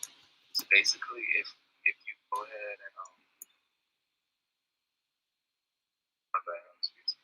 if you go ahead and you collect enough data for you yourself, like for example, like if they had the Neuralink from a young age all the way until they died, they will probably be able to use it as an artificial intelligence to make that person, live forever in that sense. And I know they're not really living forever.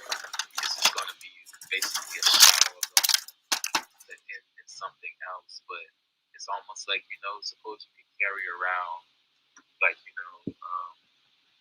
like if your cousin passed away early or something like that, and like you had the Neuralink of him, and they put it in your phone so you can hear his voice and saying stuff like how he would say it. It'll be sad at first, I guess. I don't know, but at the same time, it'll almost be like they're still there.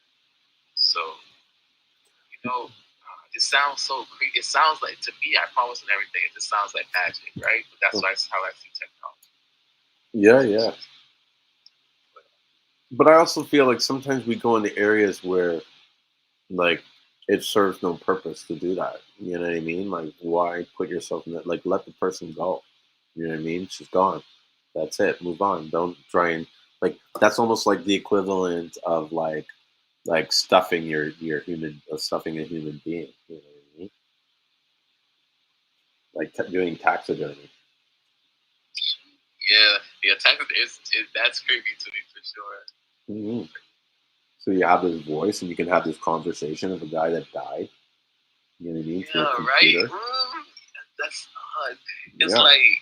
It's but like, at the why? same time, you see where some people might want that, but for me, that could be a little creepy, right? I don't think people should be given the option to want that. You know what I mean? Because you're right. It is freaking creepy, and it really, at the end of the day, serves no purpose but like just like personal satisfaction. That's what it is. Yeah. I'm pretty sure in some years coming up, they're gonna have an example of something close to this, and it's like if it's done, I would get my reaction off of like a pure reaction off of something like that, because me thinking about it, like I'll just think about the bad. I'll think about the good, but I'll think about how it could go wrong too at the same time. For sure. I mean, and even AI for sure. It could that stuff could be dangerous too. Because, you know, not going on the iRobot kind of runaway theme, as they have feelings and stuff like that. Because I don't know if you would ever be able to give a robot a freaking soul, but energy. I see energy as our soul, so I don't know, because that's what we energy can't be destroyed. Yeah. So, I don't know if you could give them a soul, but I definitely think that they could develop their own personality and understand creativity and stuff like that. And I seen an example that I was watching a documentary between today and yesterday called AlphaGo. You ever heard of AlphaGo? no, Alpha Go, like the Alpha Male Go. No. So have you ever heard of the game Go? No. So in Asia, there's this game called Go. It's like let me pull it up here on the screen so you can see it, if people can see it. But it is it's this like ancient Asian game, and it's it's a program with like white and black circles that you play on the game, and you like try to control different parts of the board and stuff like that.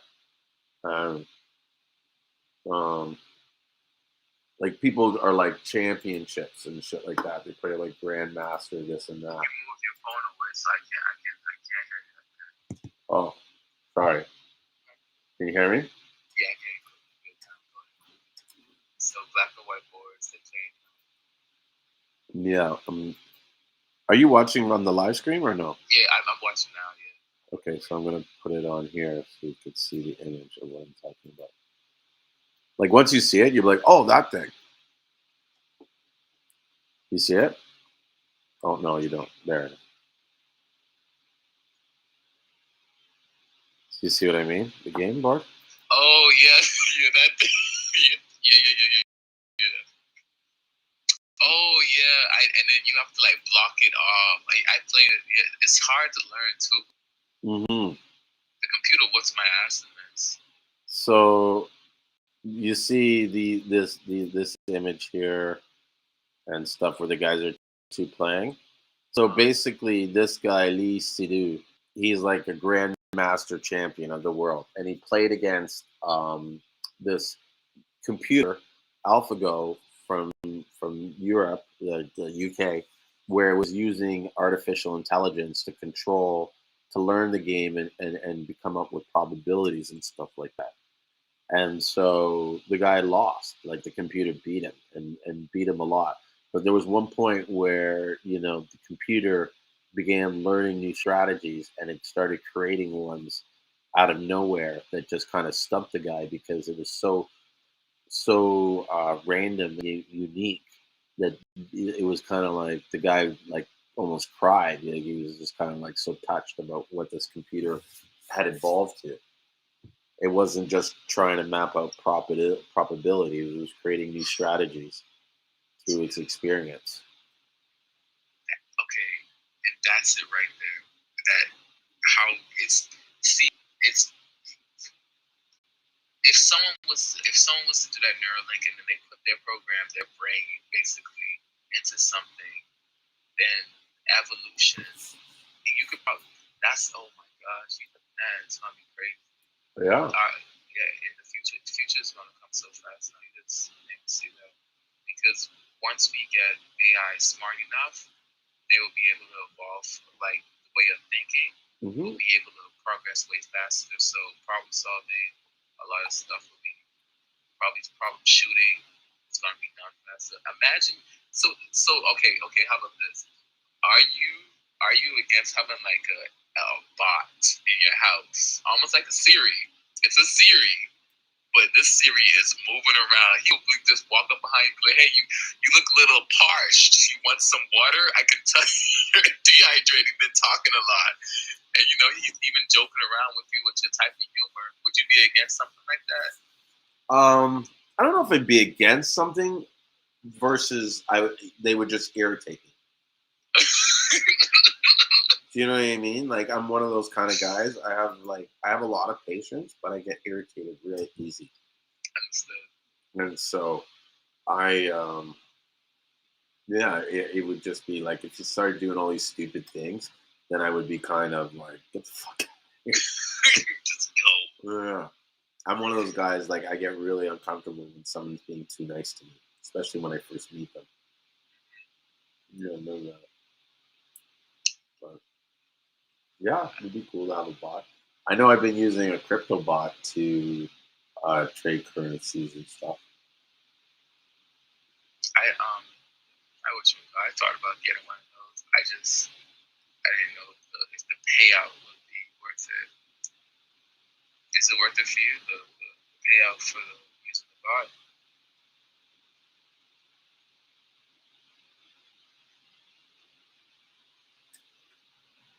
Oh man, yeah, you about to go.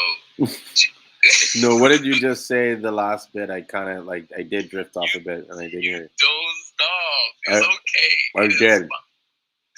You were saying something in that last bit. I was like struggling to listen to it. I couldn't hear you, and I was like, "Oh, no!" Repeat what you said. I want to hear what you said. The bot, does it pay off? Does the crypto bot Yes. pay off? Yes. Do you want to see the crypto bot? I actually haven't logged into it in a while, but I'll show you what I have on my. I'll share the screen and show you because I think that people need to learn this stuff. I haven't put enough time into this strategy, but this is sort of my. You ever watch Trailer Park Boys? Yeah, I know Trailer Park Boys is. So you know they have their Freedom 35. Freedom 35. Yeah, you never. That's the whole story of Trailer Park Boys, right? Is that they're all doing crimes because they're trying to retire so that they don't have to do crimes anymore, right? So when you see them getting all in those like schemes to make money and shit, or at least in the first like 5, 6 seasons, it was all about their Freedom 35, and they wanted to basically be able to retire at age 35.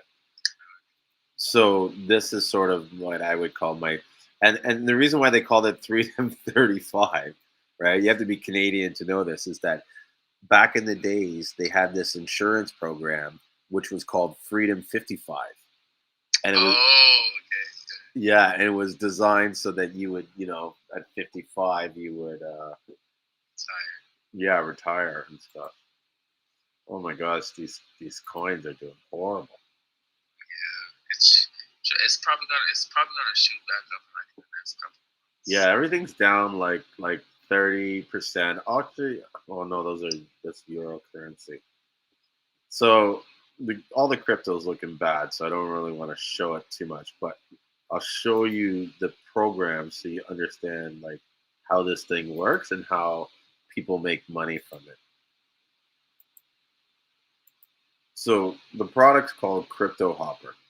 And what Crypto Hopper does, it's like basically an online trading platform that connects to your exchange, and it finds coins using a strategy that you pick, and it will buy them and sell them so that you make a profit.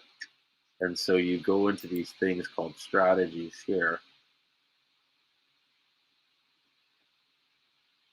and they develop these sort of types of conditions that you use to say when to buy and when to sell. And so you look at this guy's strategy here. You know, his average take profit is 17. Oh, sorry, no, those are the settings. It doesn't. I thought maybe, oh, here, maybe it is in the settings.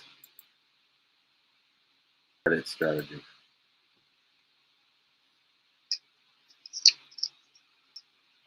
So when you add these strategies, you have these like indicators, like Bollinger Bands and Scholastic, with like talk over. You can add all these different indicators to help set the indication on when you want it. So, for instance, with the Bollinger Bands, they have a buy signal.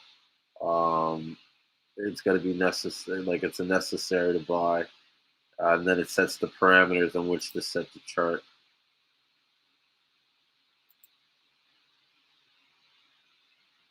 I guess you can also buy on candlestick patterns too. So you can test these strategies using backtester, right? And so they'll test it. You can select a currency. I don't know why it's in European. So anyways, let's move along. So basically, this is the setup that you do the strategy, and then it will go and find coins that you've told it to in your configuration settings, which are I don't know why it's so slow to load. I get it. So what platform does it trade on, or does it trade on its own thing? The crypto. So you set the platform that you trade on. So you create these things called hoppers, and so the hoppers are all here. And you can even create when you subscribe to the service, because there's a free service, and then there's a service for like $20 that starts at. And so when you subscribe to the one at $20, you get to pick more coins, and you get a paper trading account. And so you can practice your testing and stuff. And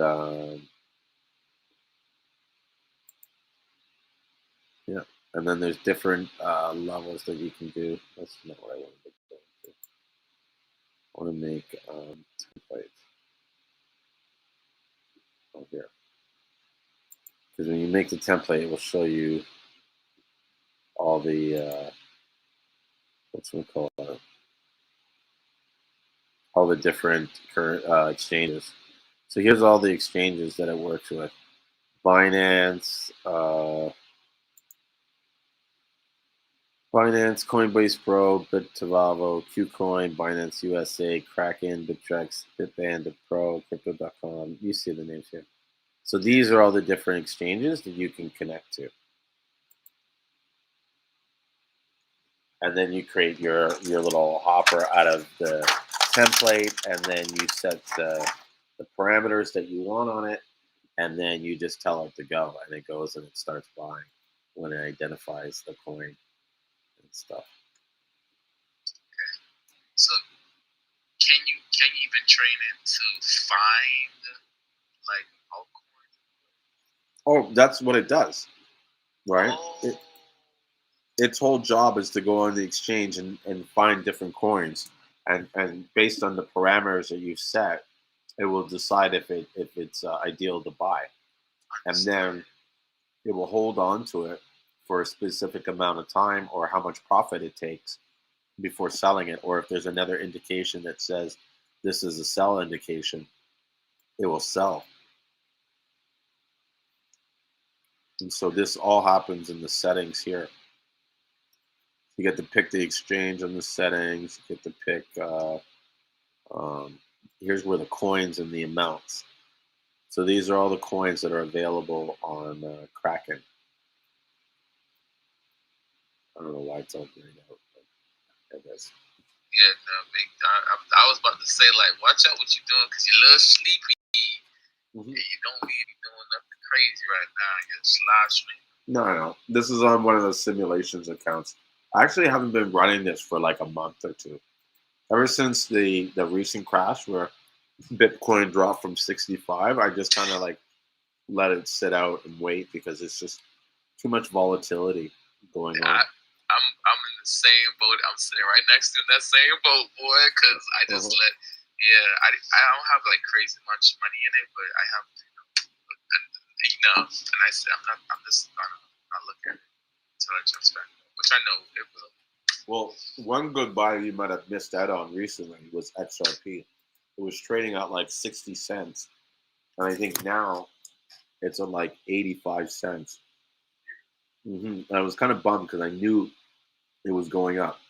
And I just wasn't, oh, fuck, it's at 91 cents. Or, sorry, 89 cents. Or, sorry, I lied. It went back down to 86. So the 1 week low was 58 cents, 58.9 cents. And this week high was 91 cents. Yeah. So if you put like say like $600, it would have turned into over $900 in a week. A third. So if you put $1,000 in, I think it would have been, I don't know, I have to be exact. That's nice. It's a great flip. That's a great flip. It's what, 60 cents. 31. It's like 31 cents. 31 cents. It's like a third profit. That's crazy. Or not even. It went half of its value. 60 to 90 cents is half. So yeah, so this is an app that I recommend you try out and check for things. And so I'll show you this really quick while I'm doing this to explain what my retirement plan is. Yeah, my freedom thing. So, and this is something people don't understand when it comes to saving money and having good credit and all this kind of stuff, and making sure they don't waste their money on stupid stuff, right? Um, this is something that really blew my mind when it came to calculator. So one of the goals for that crypto hopper is to basically convert it and train it so that it's making a certain percentage per day. Oh, that was one thing I forgot to show you in the stats. So there's a stats page here.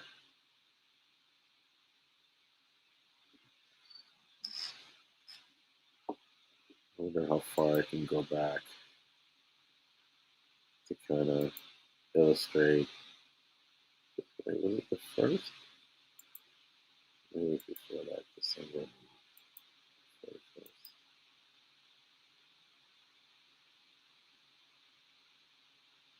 Guys, it says. Okay, anyways, you see the chart here? Do you see it on the chart on the screen? Yeah, I see the chart. Okay, so that was when I was first trading. I lost a little bit. This is in December. It went up, right? I was at like just under 3,000, and then it dived and went down to 24, and then it came back up and came out. Now, mind you, once it dived, see that when it got that big dive, I pretty much stopped trading. I was just like, fuck it. Like, it's like I'm gonna wait till like money gets back up and stuff. But you see how it's gone up and gone down, right? So the value of it has fluctuated this much through the coins, right? But the idea is to, when you're trading, there'll be an average daily profit, right? I want to get it so this system is making me an average daily profit of 1%, right? And so when you go into the compound calculator, you can see how that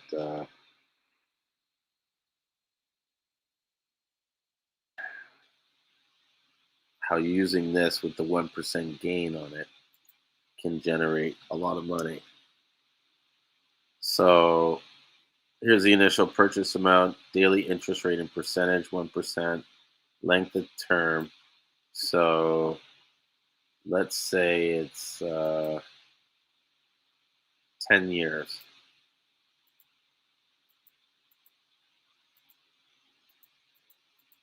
So it's like 3,065, 3,650 days. Now I'm going to take it and reinvest 90%. So that what that means is like when I make my profit, 90% of it I'll reinvest it, and 10% I'll kind of keep it.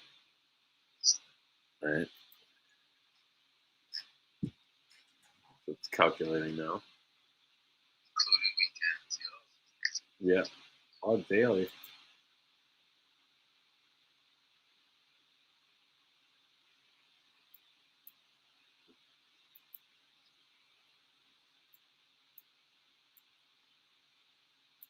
course, it's going to go ahead and shrink.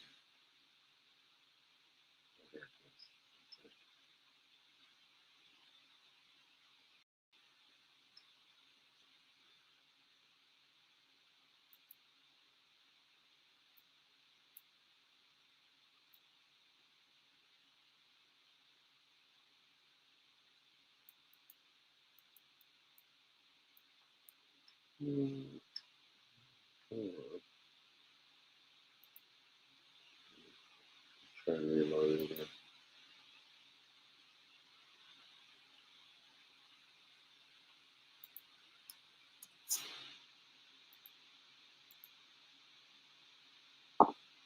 Oh, I can't see the face.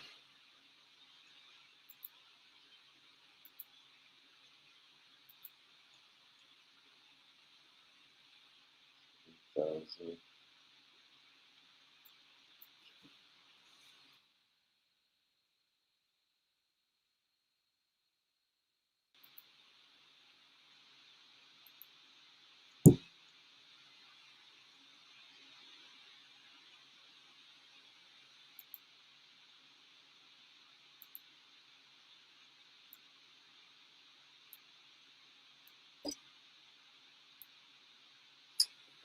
is this? Okay. The page won't let me. You think it's a calculator, like just it's having a hard time computing it? Maybe. I don't think so, just because I think it's just a website. Interest calculator.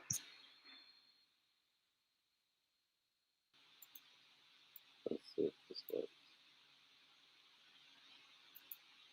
Sometimes these sites are like so old, and there's a lot of people on it and stuff like that. So initial investment, 1,000.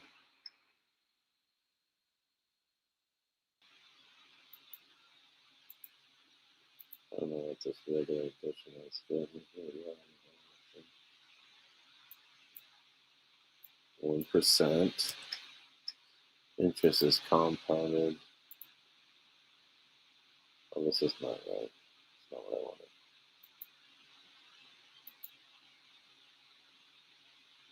I gotta do daily.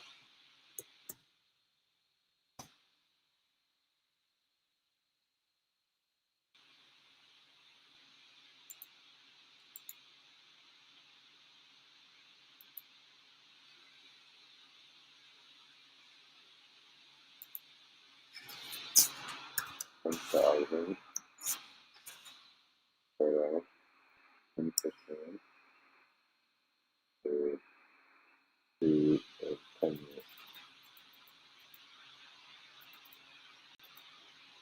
Include weekends, investment rate 90%, earned capital.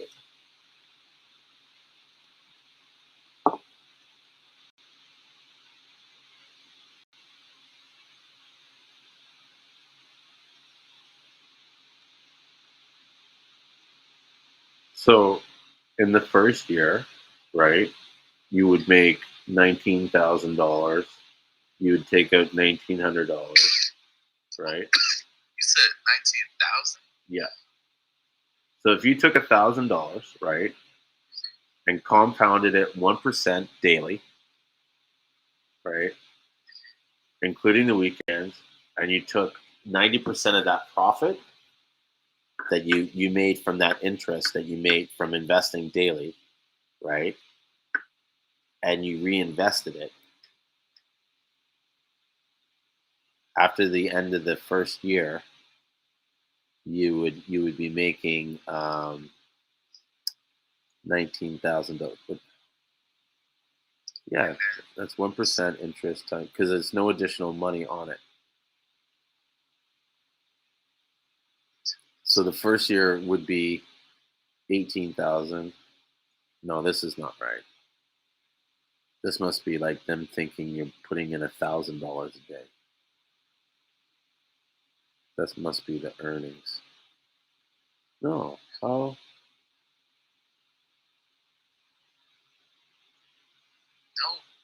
No, if you have it at 1%, that you're getting 1% after if you keep on reinvesting that thousand, because you hit 10%, so it'll be nine. I mean that. Let me find another calculator that fucking works properly. Is that because usually what they'll do is they'll put like a spreadsheet. Like this one did it by the year. Like it should be by the day, so you can see exactly how much money you're making. You know what I'm gonna do? I know what. Plus 19,000 too, and you would be keeping 2,000 in your pocket. If that's what it was, like that's actually what you was making. You have like no. Yeah, I'm gonna find it properly. Because there was this calculator. How I knew it, because I invested in this thing years ago called BitConnect,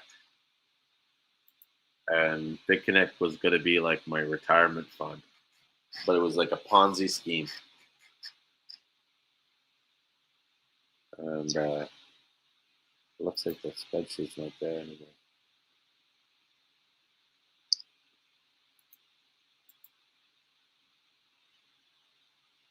Maybe this is it.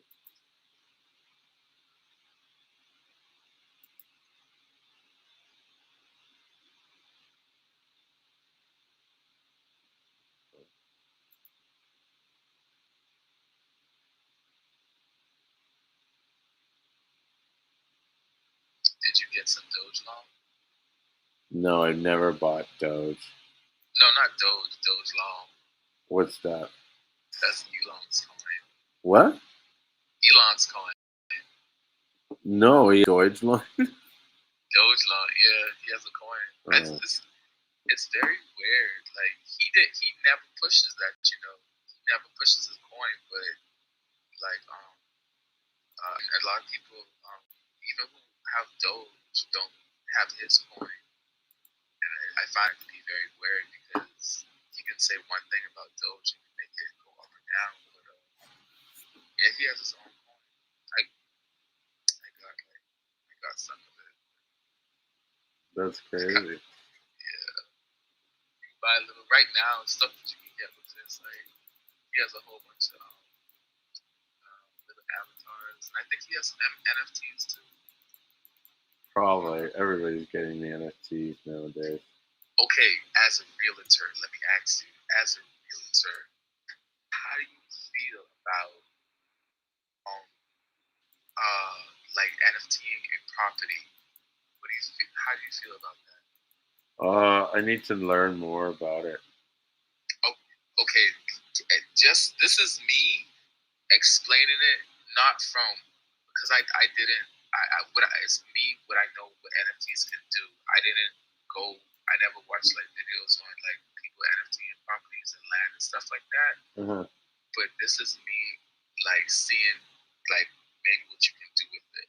So I know like what you can do is like when you NFT a property, it's like you can sell them the digital version of your house. So suppose I was to like this whole metaverse and stuff like that. If they was to make it a game or just of some type of virtual or even art, whatever. Like okay, Google Maps. If you was to go on Google Maps right now, but you were able to walk around like an avatar or whatever, and I went and I said, hey, yo, Julia, let me buy your house real quick, man. Like, cause I want to hold a party at your house. Let me rent it. And you be like, okay, you can use it, etc. and all that, and maybe I don't know. I'm just making up stuff now, but like you could set it up and all that stuff, and then I can hold a party in it, kind of deal, a virtual party at your house, or if you just want to buy the land, if someone like, just for example, like Grand Theft Auto, they decided to do a metaverse, and you can actually go to your house, but you can own it, and you are the only person, just because you have the NFT to the property, they connect it to the blockchain, so you actually own this house in this virtual world, just because you hold this, this license or whatever. No, So, I totally get NFTs. I think that's not the area where I need to get more sort of education. It's just understanding the market and the demand and the people's interest for NFTs. Do you know what I mean? Especially in the case of real estate space. How many people are really going to care about owning a piece of blockchain? All right. Like at the end of the day, it really comes to market adoption stuff. For years, they were talking about how much money could be potentially made off the cannabis industry. And all these cannabis companies were making, doing huge evaluations based on the potential market and possibility of what could happen. But when it actually did happen, these numbers never materialized because the market still decided to stay where it's at. The majority of the people that I know that buy weed, they still buy weed from their dealer. They don't go to a dispensary to purchase weed. Do you know what I mean? But the idea when they were doing these numbers or these predictions was like, oh, everybody's going to do this. Well, the question is, how many people are really going to buy into this metaverse? How many people are really going to live in it? And how long is that going to actually take before it happens? you know. Yeah, and everything you're saying is on point because. Go ahead. Well, I was gonna say, but if I was to go and get into any industry on it, and this is where I'm sort of like putting my education or like trying to get my knowledge is on how to develop or build NFTs. So if I develop a service that builds NFTs for the average person and I can make some money off it, that's a good business. You know, I mean, that's a good market in my mind because everybody wants to do this and no one really knows how to make NFTs. That's why I want to. You know what? And I can't lie to you. Like that's probably where to go. Just to actually learn how to make them. And to actually, if I was to do it instead of buying property, to actually make it so someone wanted to make an NFT for a property. Yeah. Well, my advice is that if you're curious about this, then you should be going in a deep dive and learning all that you can and getting involved. Because if I looked at the crypto space and had to think about the one area where I failed at or I could have like really capitalized on this was that for a long time I was hearing about Bitcoin and stuff and people were talking about mining, but I never understood exactly what they meant by mining. Right? I thought they were going into some cave and fucking actually mining the shit. I did not understand the concept, right? But when I was learned more about the blockchain and understand proof of work, and that's what their mining is. It's just these computers doing calculations. Like, fuck, I would have had Ethereum rigs making Ethereum 5 years ago. You know what I mean? I could have got access to all the computer components and all that shit and stuff like that. And so, because I didn't take the time to uh, invest in learning how this stuff works and what it means, I missed that kind of opportunity that I could have probably been retired by now. Because back then, mining Bitcoin was easy, and so was mining all these other cryptocurrencies, and they all hit like super mega highs. You know what I mean? Before they crashed, I would have sold out for sure. I'm okay. Man, freaking hey. Yo, okay, you know what? As a gift, if I do get good at it, and I promise if I do get good at it, I'm gonna NFT you one of your any property if I can do it for you. I'll NFT you. Maybe it'll be worth something. I do think like in the digital space, stuff like that might be worth something in the future because okay, like the Nike, they bought NFTs. They bought a license, a patent. Nike bought a patent. They didn't say what they were going to do with it.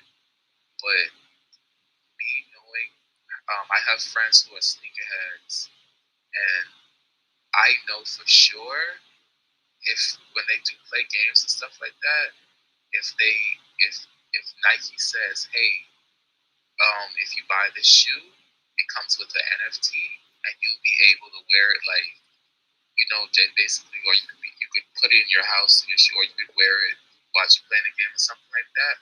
They will like that. It's not even for the purpose of just the point that they bought it, but for them just to basically stunt and show it off because that's the whole point. When they have sneakers and stuff like that, they don't like when they get it, they don't wear it. They hold it either to resell it or they just basically be like, yo, look what I got. And it's in that concept, if I could create it, yes, we got me. I am going to learn how to create it. Yeah. You should learn how to do it and do it. I don't know if you could see this chart. So it looked like the calculations were kind of right? And so if you started with $1,000 making 1%, that earnings would be $10 a day, right? And if you look at it, it's like $10. Then the next day is $10.09. Then $10.18, 20 cents, 30 cents, and then it's slowly, within 2 weeks' time, it's gone up to $10.11. So 14 days you're making $1.14 off the thing, right? Plus you're pulling out some of this money here, where you're 10%. Yeah, the adding, and it adds up. The $2 here, $3 here that you're adding up. But as you scroll down to like, you get down to like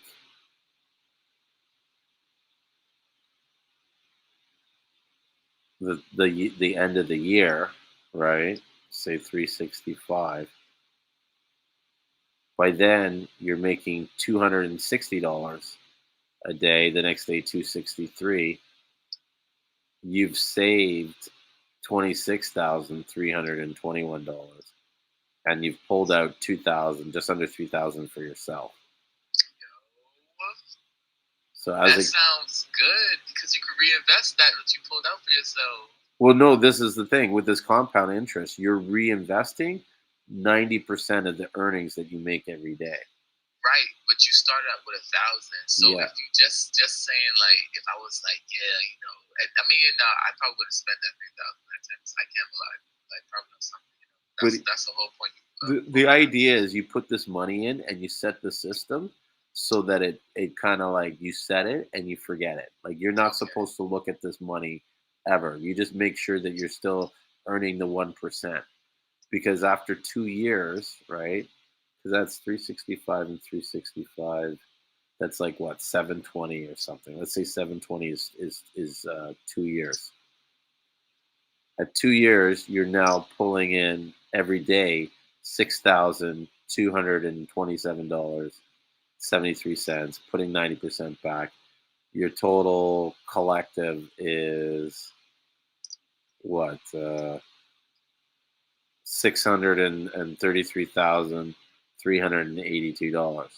Like at this point, if you were keeping if you could keep the 1% going, you could literally just like not reinvest any money and just keep the money where it's at and make $6,277 every day at 1%.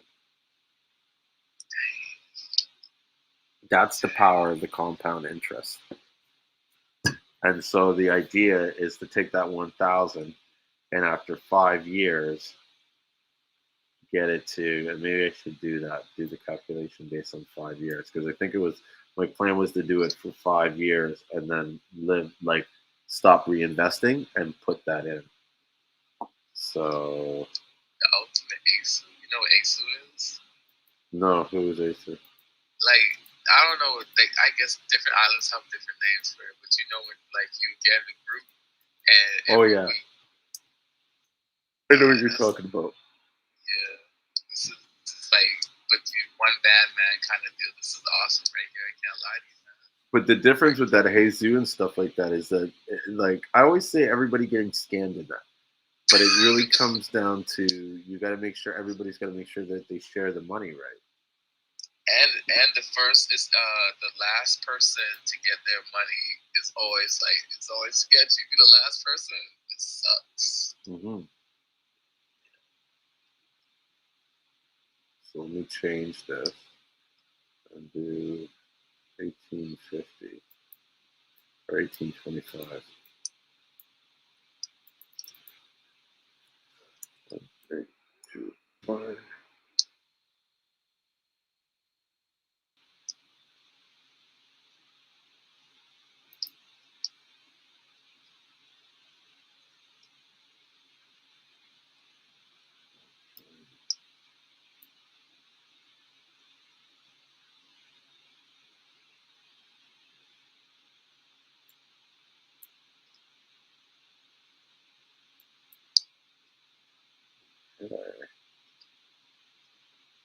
Okay.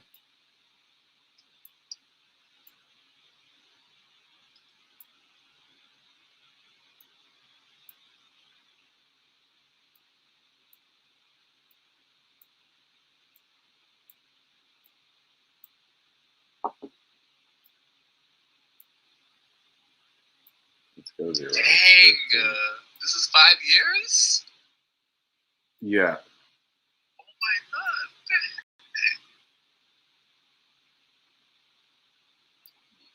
This is the power of compounding interest. This is why a lot of these rich people get rich, because every year they take their money and they make the interest and they put it right back on. And then when they use their money, they don't actually spend their money.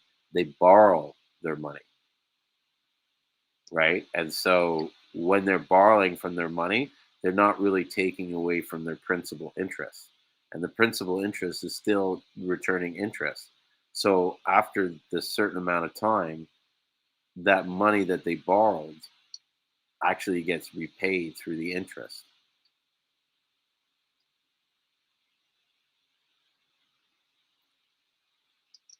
But look at that, 72,000.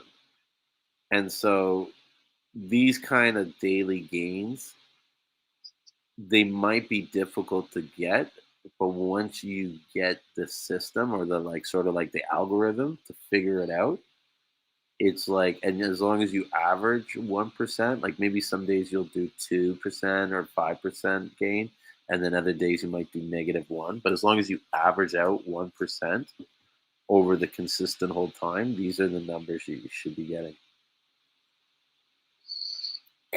You could even do it for 3 years and just keep it going after that and retire. But this is why you need to save money. Yeah, well, just because, like, whether it's crypto or whether it's you saving your money, you putting a few bucks every day adds up. You know, even in the case of going back to this chart, if you go to the beginning, you know what I mean? Imagine you could create a business where, you know, you start by making $10 profit every day, you know, but maybe after a few months, your profit increases and now you're making $29 profit every day. If you put that profit away, you know, it adds up. After 120 days, you're going to have $3,000. That's just $29 a day. Some people spend that on garbage every day.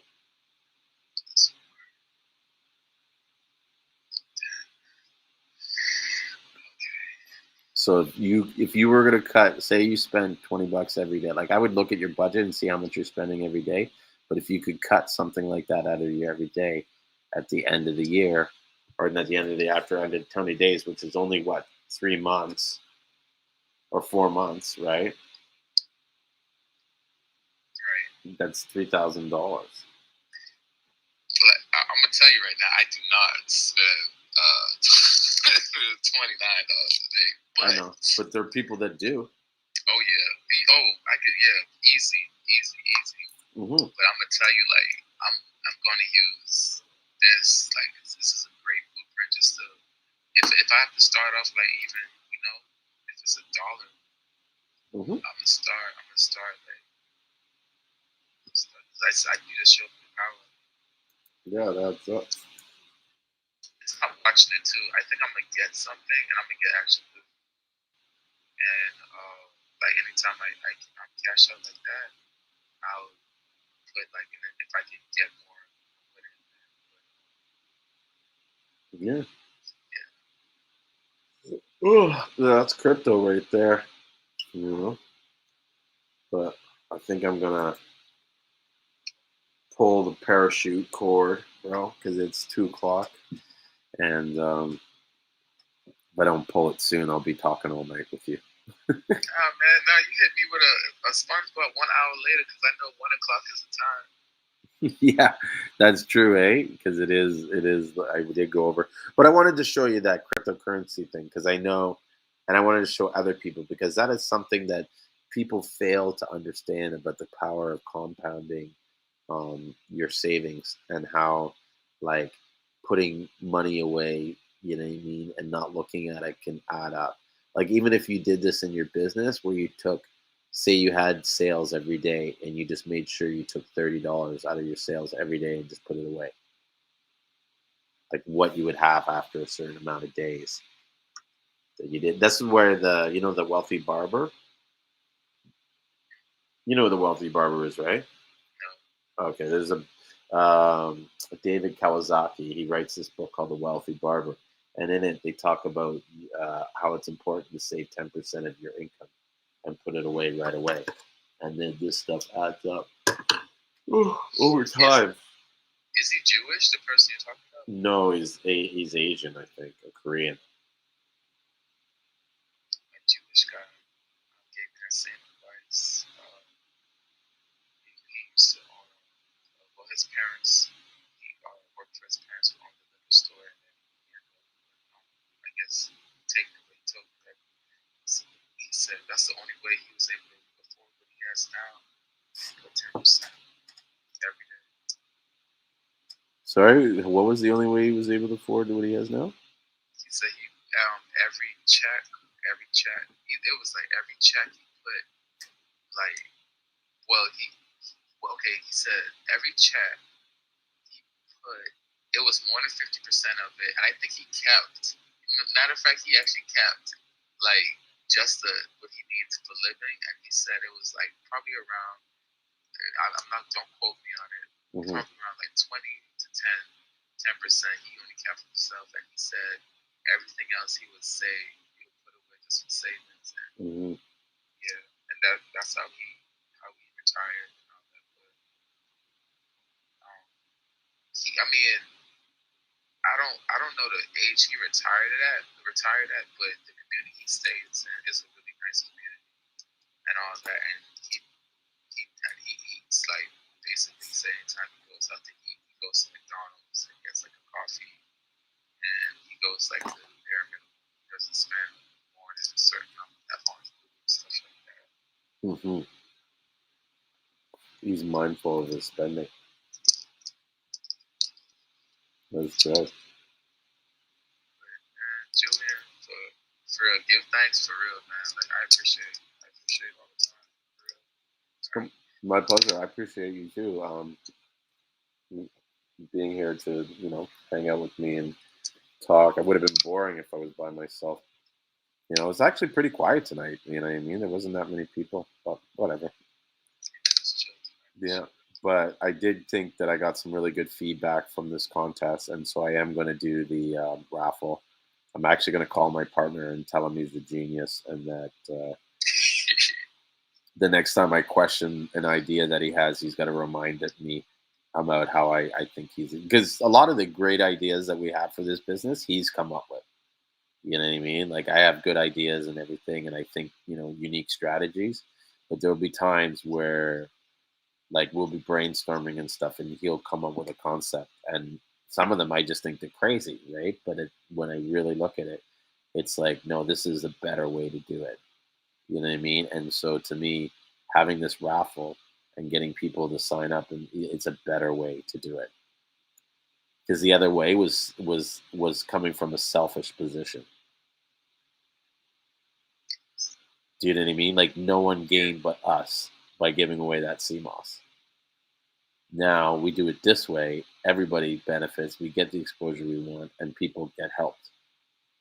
I fucking love it. Genius. Yeah.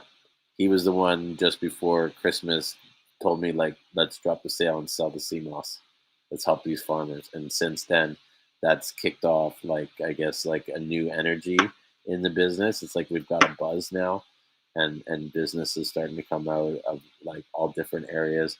People that are calling me that I wouldn't expect to call me, you know what I mean, to make deals. It's, it's a blessing. God's good. But with that, let's get going, or it's going to be another 2 hours later. Real, I'm getting tired. So, all right, Rio. Until Sunday, I'm gonna be counting the days till I'm back, and we'll talk more then. Good night. All right, good night. Ooh. Yeah. Ooh. And that's it. We're out. So thank you so much for those who stayed to the end and listened to us ramble on. I hope you got value out of it tonight. I'm going to get some sleep. So you have a good night. Salute. And make sure you take your Seamoss. All right? Take care.